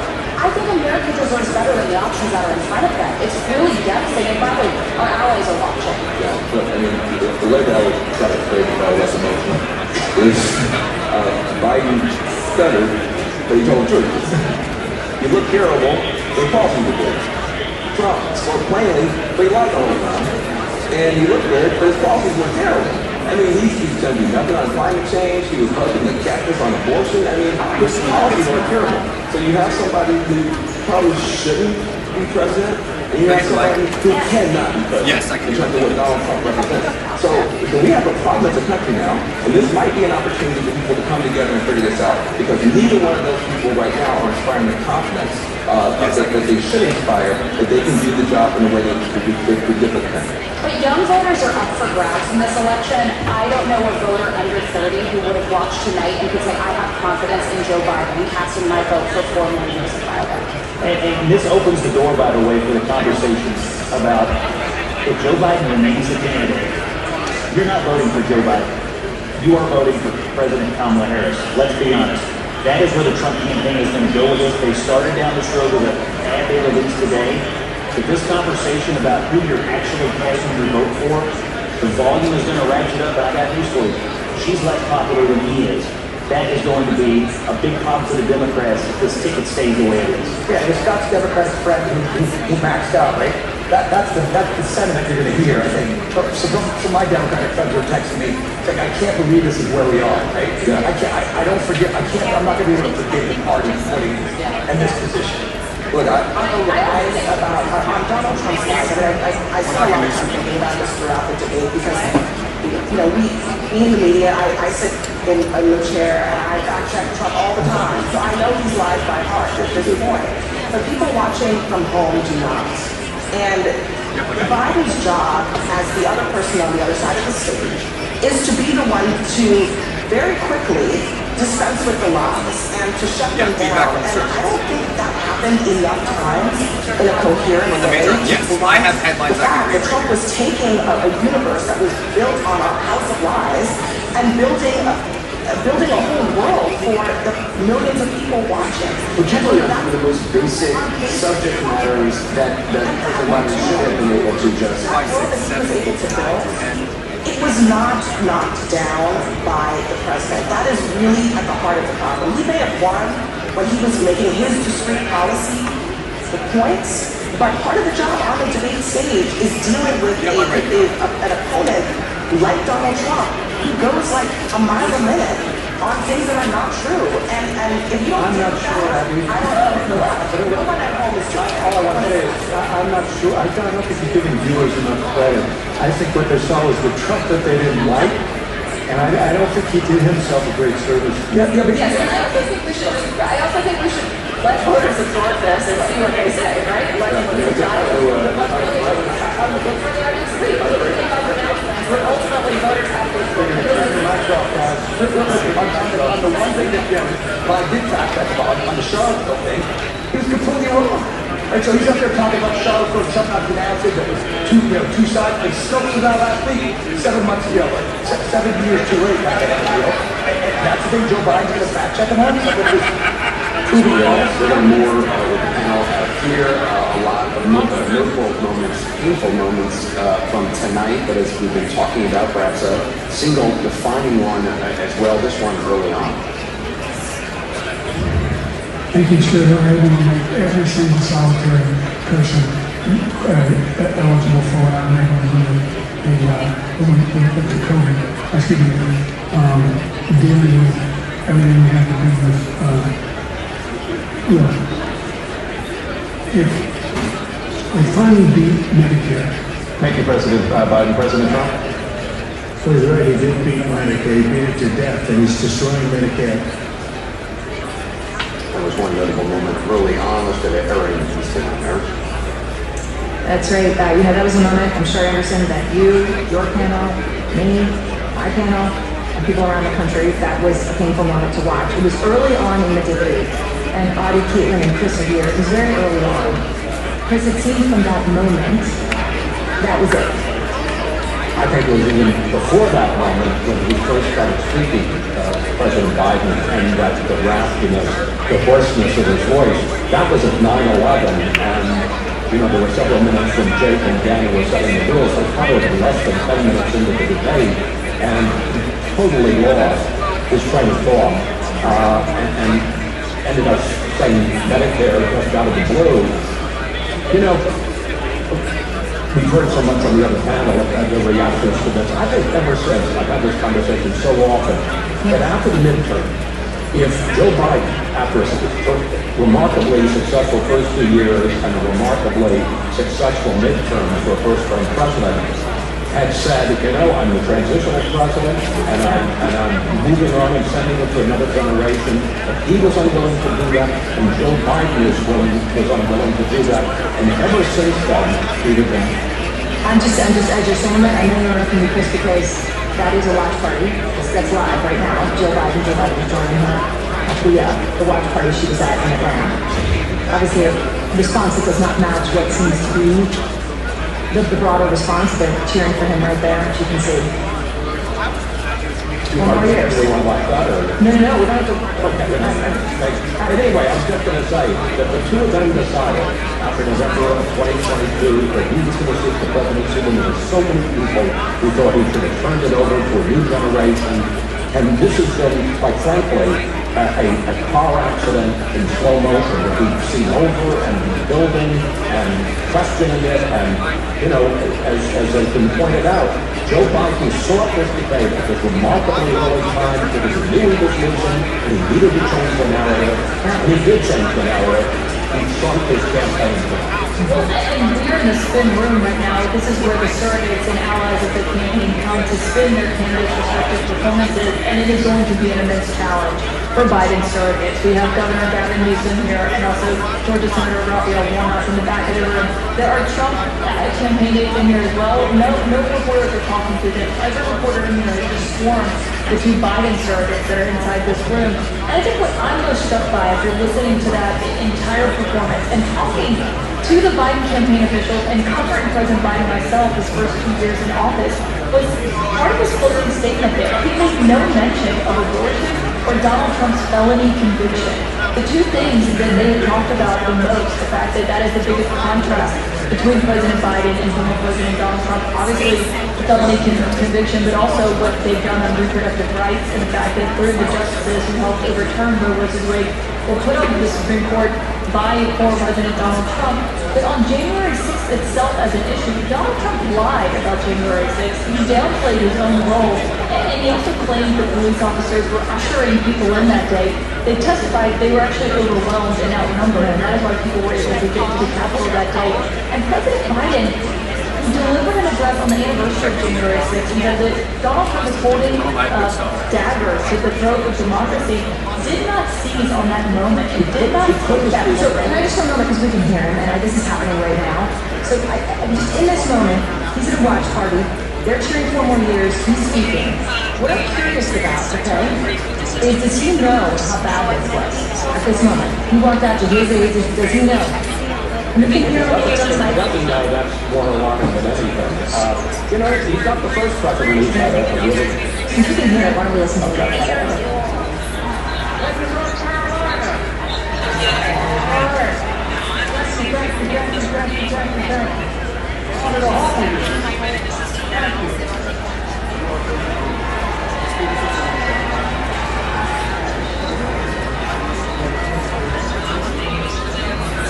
All right, so there he is. Thank you. It's a rousing applause going to that party.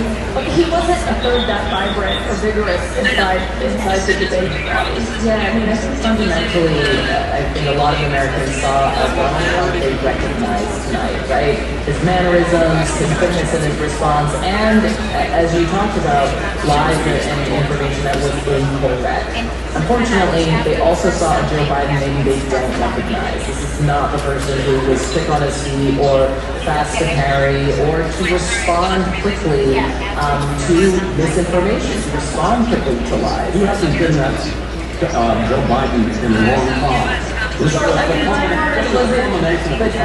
perhaps, but it also was stark. You know, before I went into this conversation, I thought about the idea of infirm versus unstable, and I think that Joe Biden did not do enough to mitigate the idea that he was infirm, and Donald Trump was able to mitigate looking unstable when I think about how he talked about abortion, for instance, trying to show that he was not extreme in some way. I know people are pointing out his lies tonight.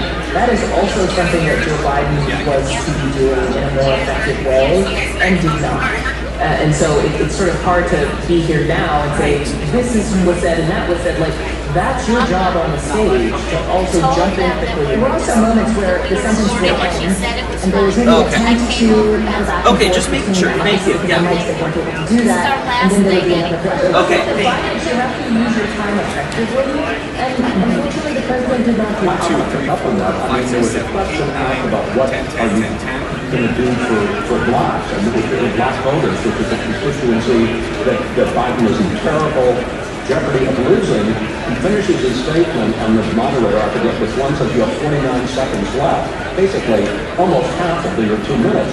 Then he's asked about Social Security, and I think it was Dana says, You have 82 seconds left. I mean, he wasn't able to even fill the 2-minute time he was given for the other guys. Mike will have to talk about black voters and protecting Social Security. And not to, I don't speak on behalf of black voters, but that was a great example of an issue where both of them sounded just like wild. What is the policy? What is a black job and a black child care? It was like, what is happening? It was very similar to the end when they started going off about balls. Why? I mean, those are those moments where I think as a voter, you're just like, these are the options. It doesn't feel great. The number one concerns that you hear from parents. It's really important for people to be involved, and this is our democracy, this is our country. And so I'm going to vote for Biden, but if anybody of my friends, family, whoever votes for somebody else, that's okay with me. At least you voted. Thank you so much for talking with me. I really appreciate it. You got it. Take it.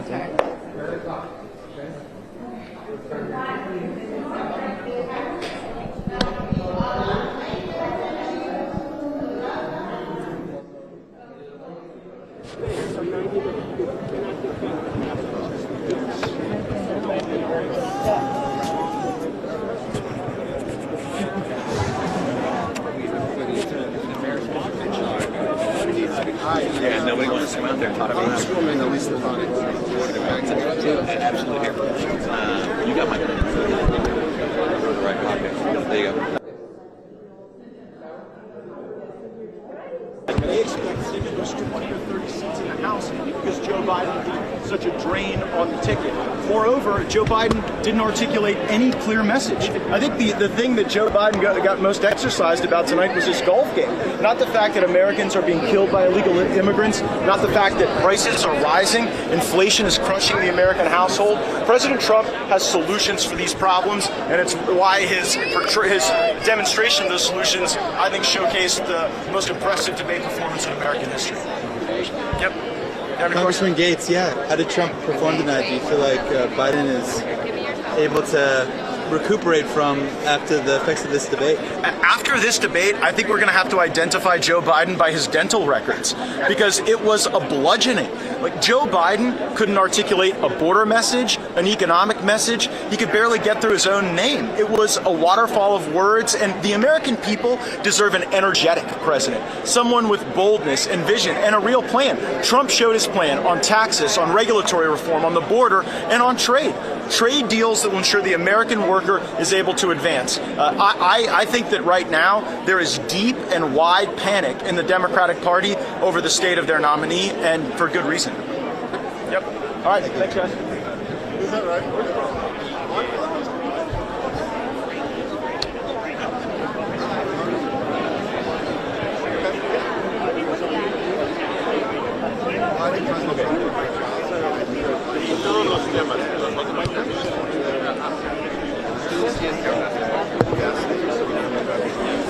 They are very concerned about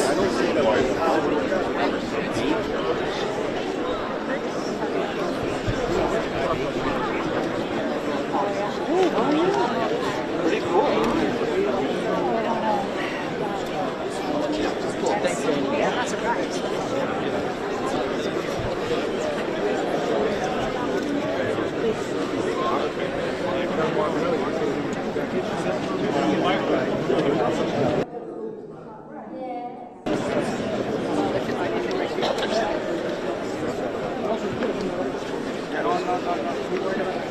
Bien, campeón.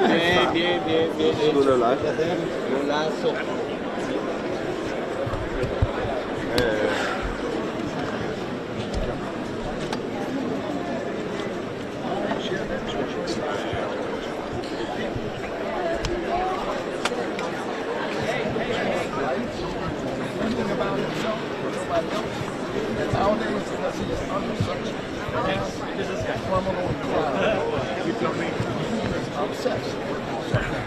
He's now running for the White House.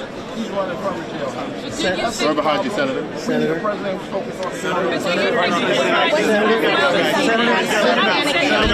He's got a concern about the president's Rafael Warner, senador federal por Georgia. Es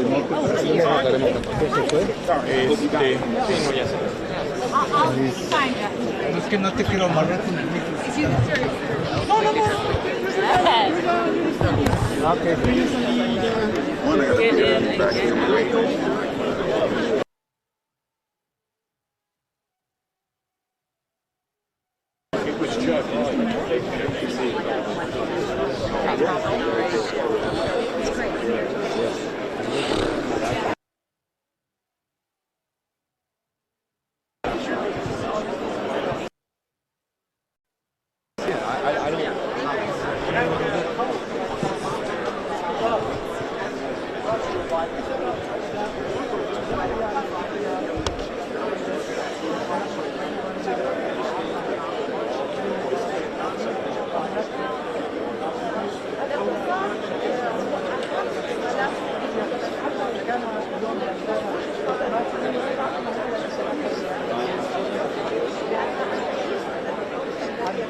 قبل هذا المبادرة للخضوع لاختبار إذا كان تعاطى المنشطات أم لا، ولكن حتى يعني أيضا ترامب هو يصدر بايدن فقط بأعوام قليلة يعني، ولكن يعني حتى اللحظة بطبيعة الحال يجب أن ننتظر قليلا لنعرف ردود الأفعال، لأن هناك بعض التخوف من أداء بايدن.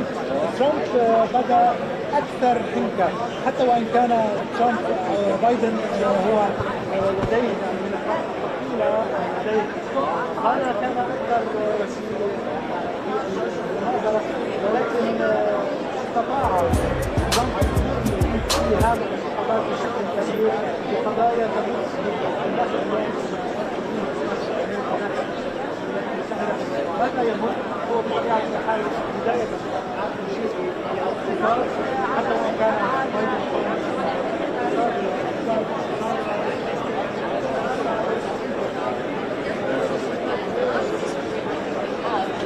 representing us for this election. This is something that's important that we're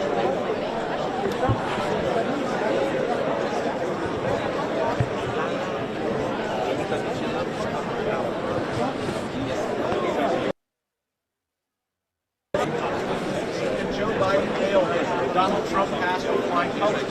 President Trump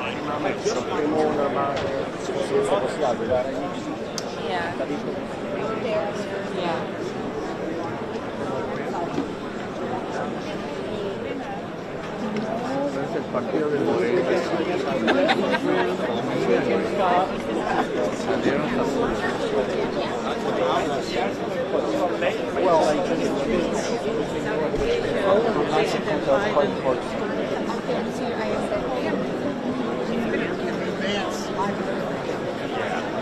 Maybe not that.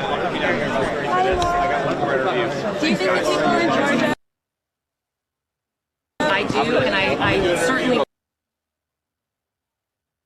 come away knowing that Donald Trump is the true leader and the leader. And how do you feel about your new position right now? How are you doing? Any plans looking to November?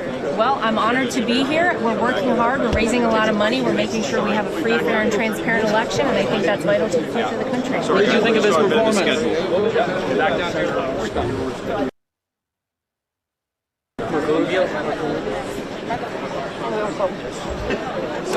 What did you make of it? I just have to do a live Sorry. video. Senator. What do you think of it?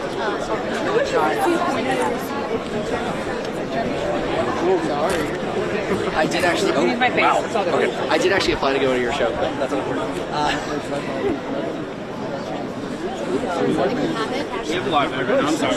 Who would you want to see appointed in your Senate seat if you were appointed to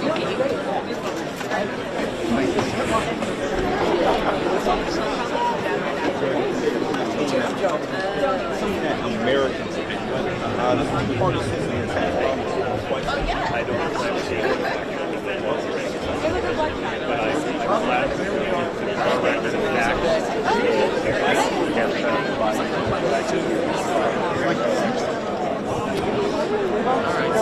she's finished, or? I think it's basically okay.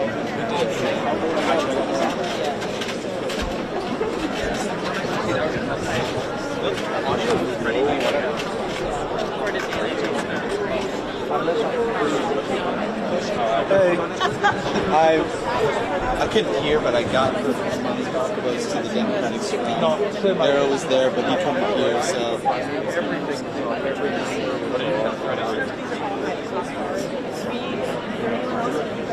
Yeah, I just saw.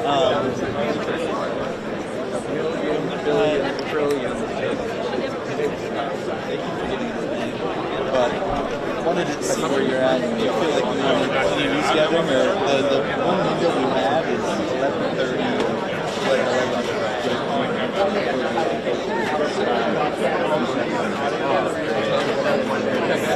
11:11. Okay, and I've got. Do you feel like you have a good 2 minutes? Yeah. Oh, there he is. He's up here.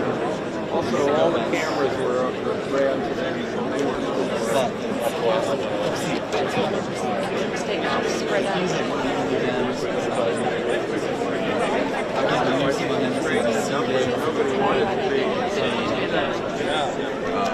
We're not going to he went on that way. I'm not sure.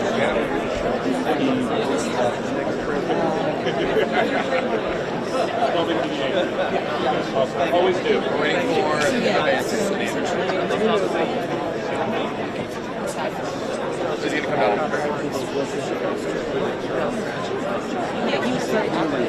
Sure.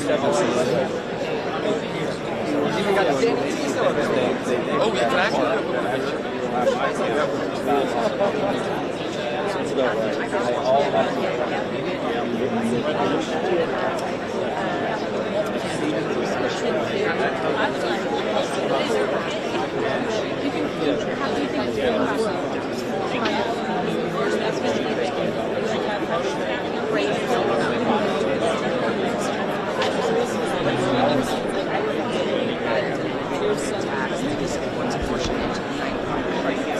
Yeah, I'm listening. Sorry.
Yeah, I think it's mainly debate. We can't really get into the spin because the spin room is an interesting dynamic for sure.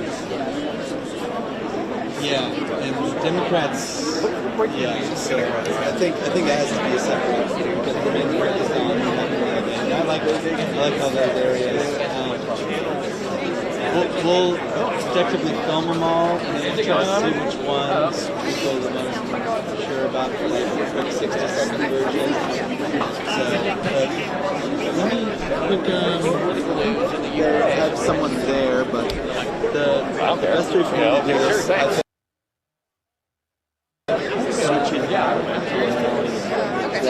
Recorded on the same feed.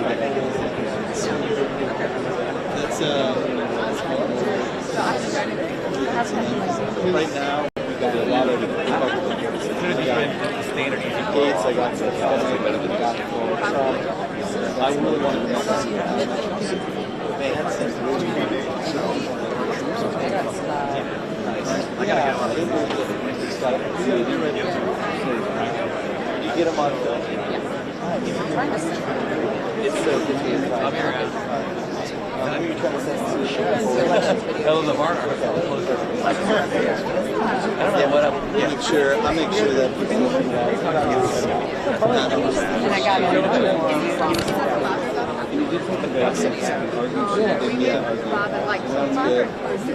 Definitely used it up front.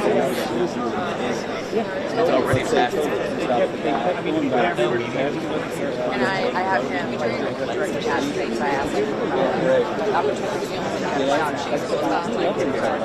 Yeah, let me know where they're there. He knows it.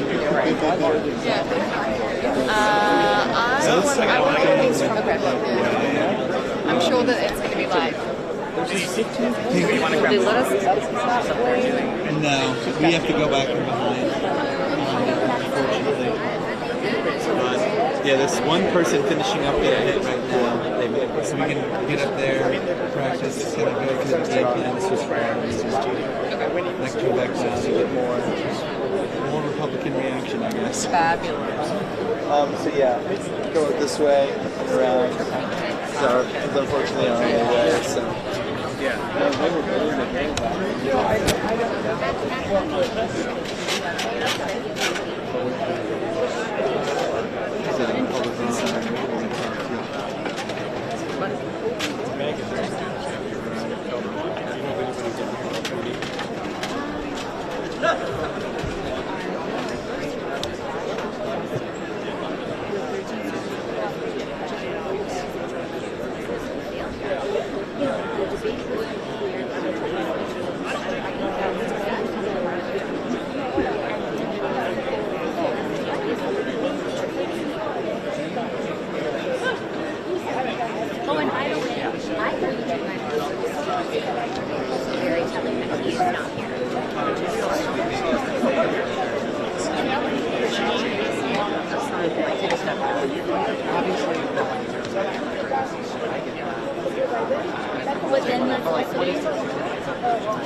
It's right here, sir. It's right here.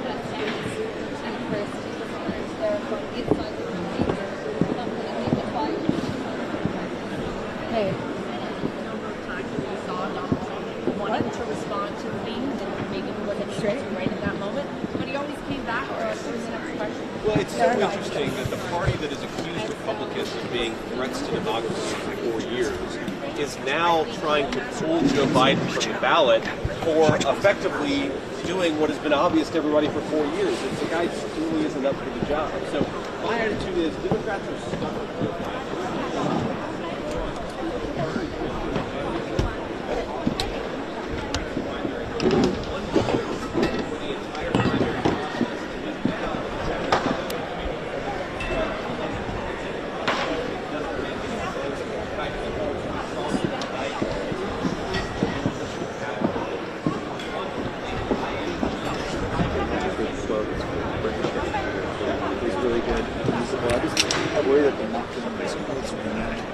No one uses trend. Just direct to them without a link.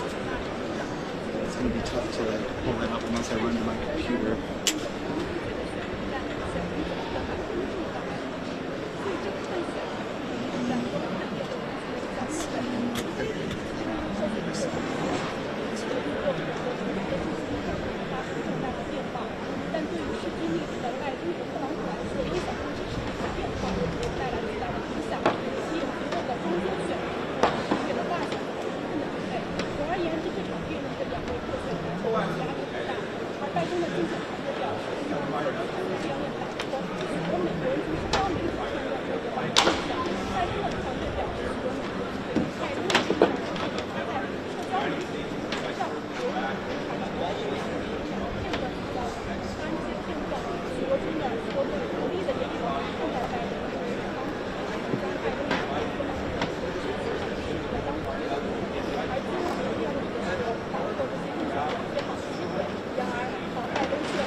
it's U.S.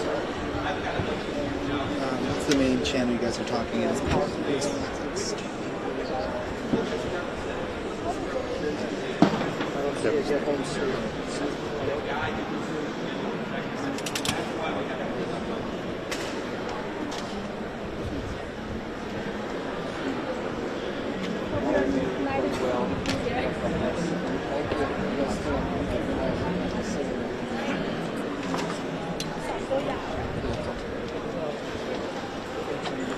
Excuse me.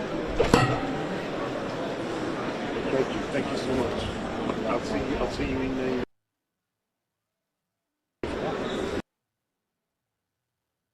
You guys still free right now?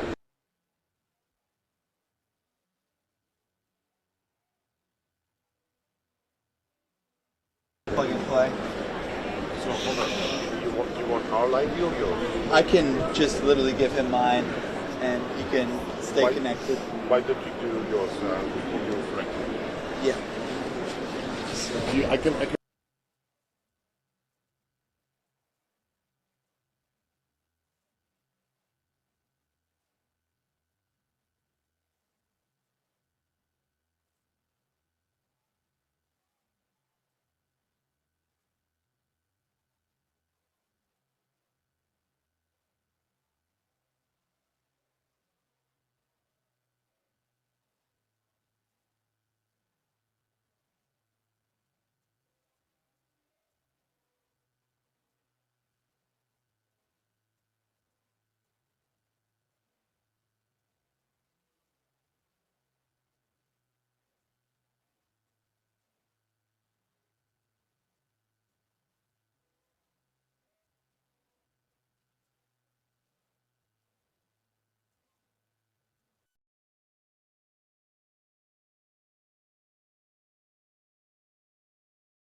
person we saw tonight could be involved in the details of governing at this point from what I saw. What is the effect on Russia and Ukraine? Yeah.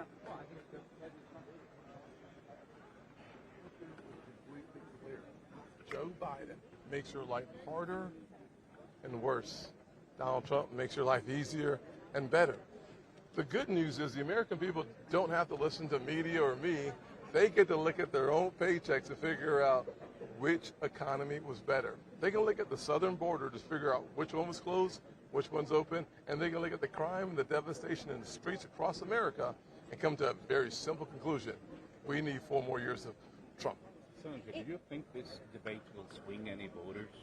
Yeah, I mean, I think there are probably 10 to 15% of American voters who have not made up their mind. If you were watching this debate, you're voting for Donald Trump. It's one of the greatest contrasts between two politicians I've ever seen in my life. The dominance of Donald Trump was undeniable. And that's why the Joe Biden camp started putting out that he had a cult. They're looking for a way to cover the tracks before the debate was over. That is a telltale sign, undeniably. Senator, how important is this debate at all? Listen, this is the most powerful country on the planet, the leader of the free world, having a chance for the American people to make a decision based on the style, the substance of the two candidates. Very important night, very good night. I'd say great night for Donald Trump. Senator, can you shed any light on whether you'll be the candidate for vice president? I can only shed a light on the fact that 4 more years of Donald Trump will make America a stronger, healthier, better place to live, and 4 more years under Joe Biden leads us towards socialism. Senator, former President Donald Trump talked about How are you? Hello, I'm good. How are you? Good, thank you. He talked about one of your key issues Yes. on the stage tonight, opportunity zones. Talk about what that meant to have that elevated for this It's an audience. exciting time for the people living in impoverished communities. Under Donald Trump, we saw My Opportunity Zone sign into law. What that means is $70 billion committed to the poorest communities, oftentimes majority and minority.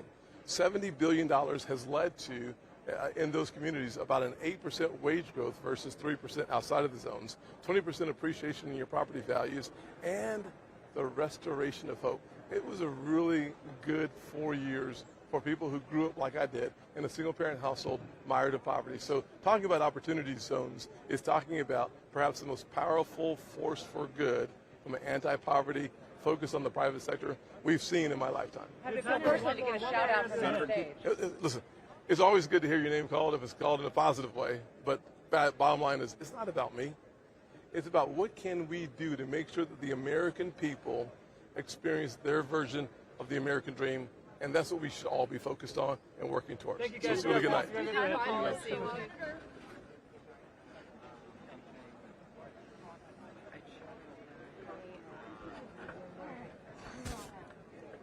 What do you think? Well, I'm glad we have a process whereby people can hear from both of the candidates, but I think it was fairly embarrassing that the rest of the world gets to see this, that they get to see the leader of the free world in that state. What was your assessment of President Biden, Doctor? Do you think he was winsome and No. capable? No, I think he was rambling and unfortunately did not represent our country very well. What do you make of the White House saying that he had a cold tonight? Well, I guess they're looking for any excuse that you can find. He looked like he was healthy, relatively healthy. And, I really felt sorry for him as he struggled to come up with answers. And he was trying to remember the things that they've told him. And many times he would switch from one subject to another and then start rambling. It really was not a very good performance. Do you think it has to do with his age? No, not necessarily. There are a lot of 90-something-year-old people who are very, very cognizant of what's going on and express themselves very well. I think it has a lot more to do with his physical condition. Do you think that he'll for a while?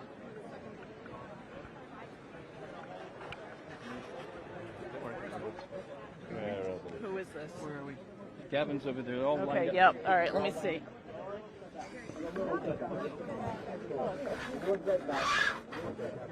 Danielle, we're going to come in here.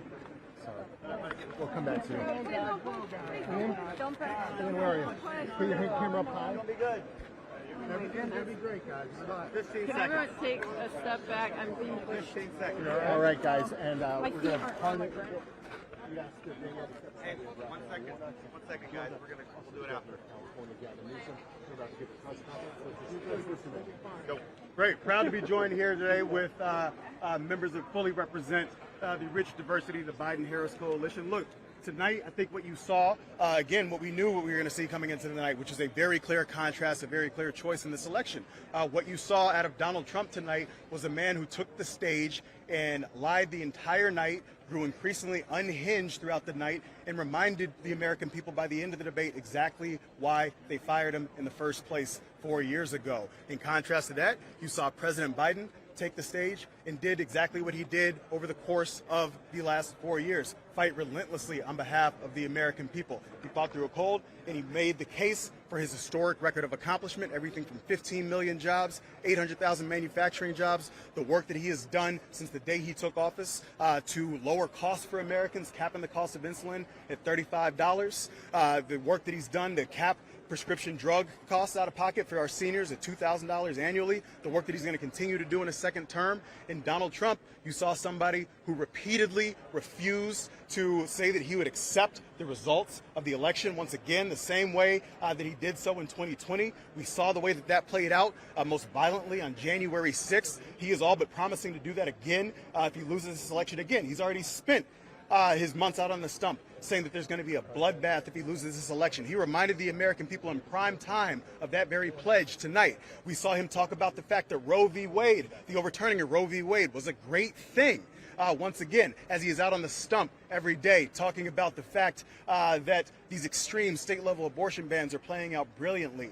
That is the fundamental contrast that the American people saw as this debate played out over the course of the night. And with that, I'm going to turn it over to Congresswoman Jasmine Crockett. Hello, everyone. So I represent Texas.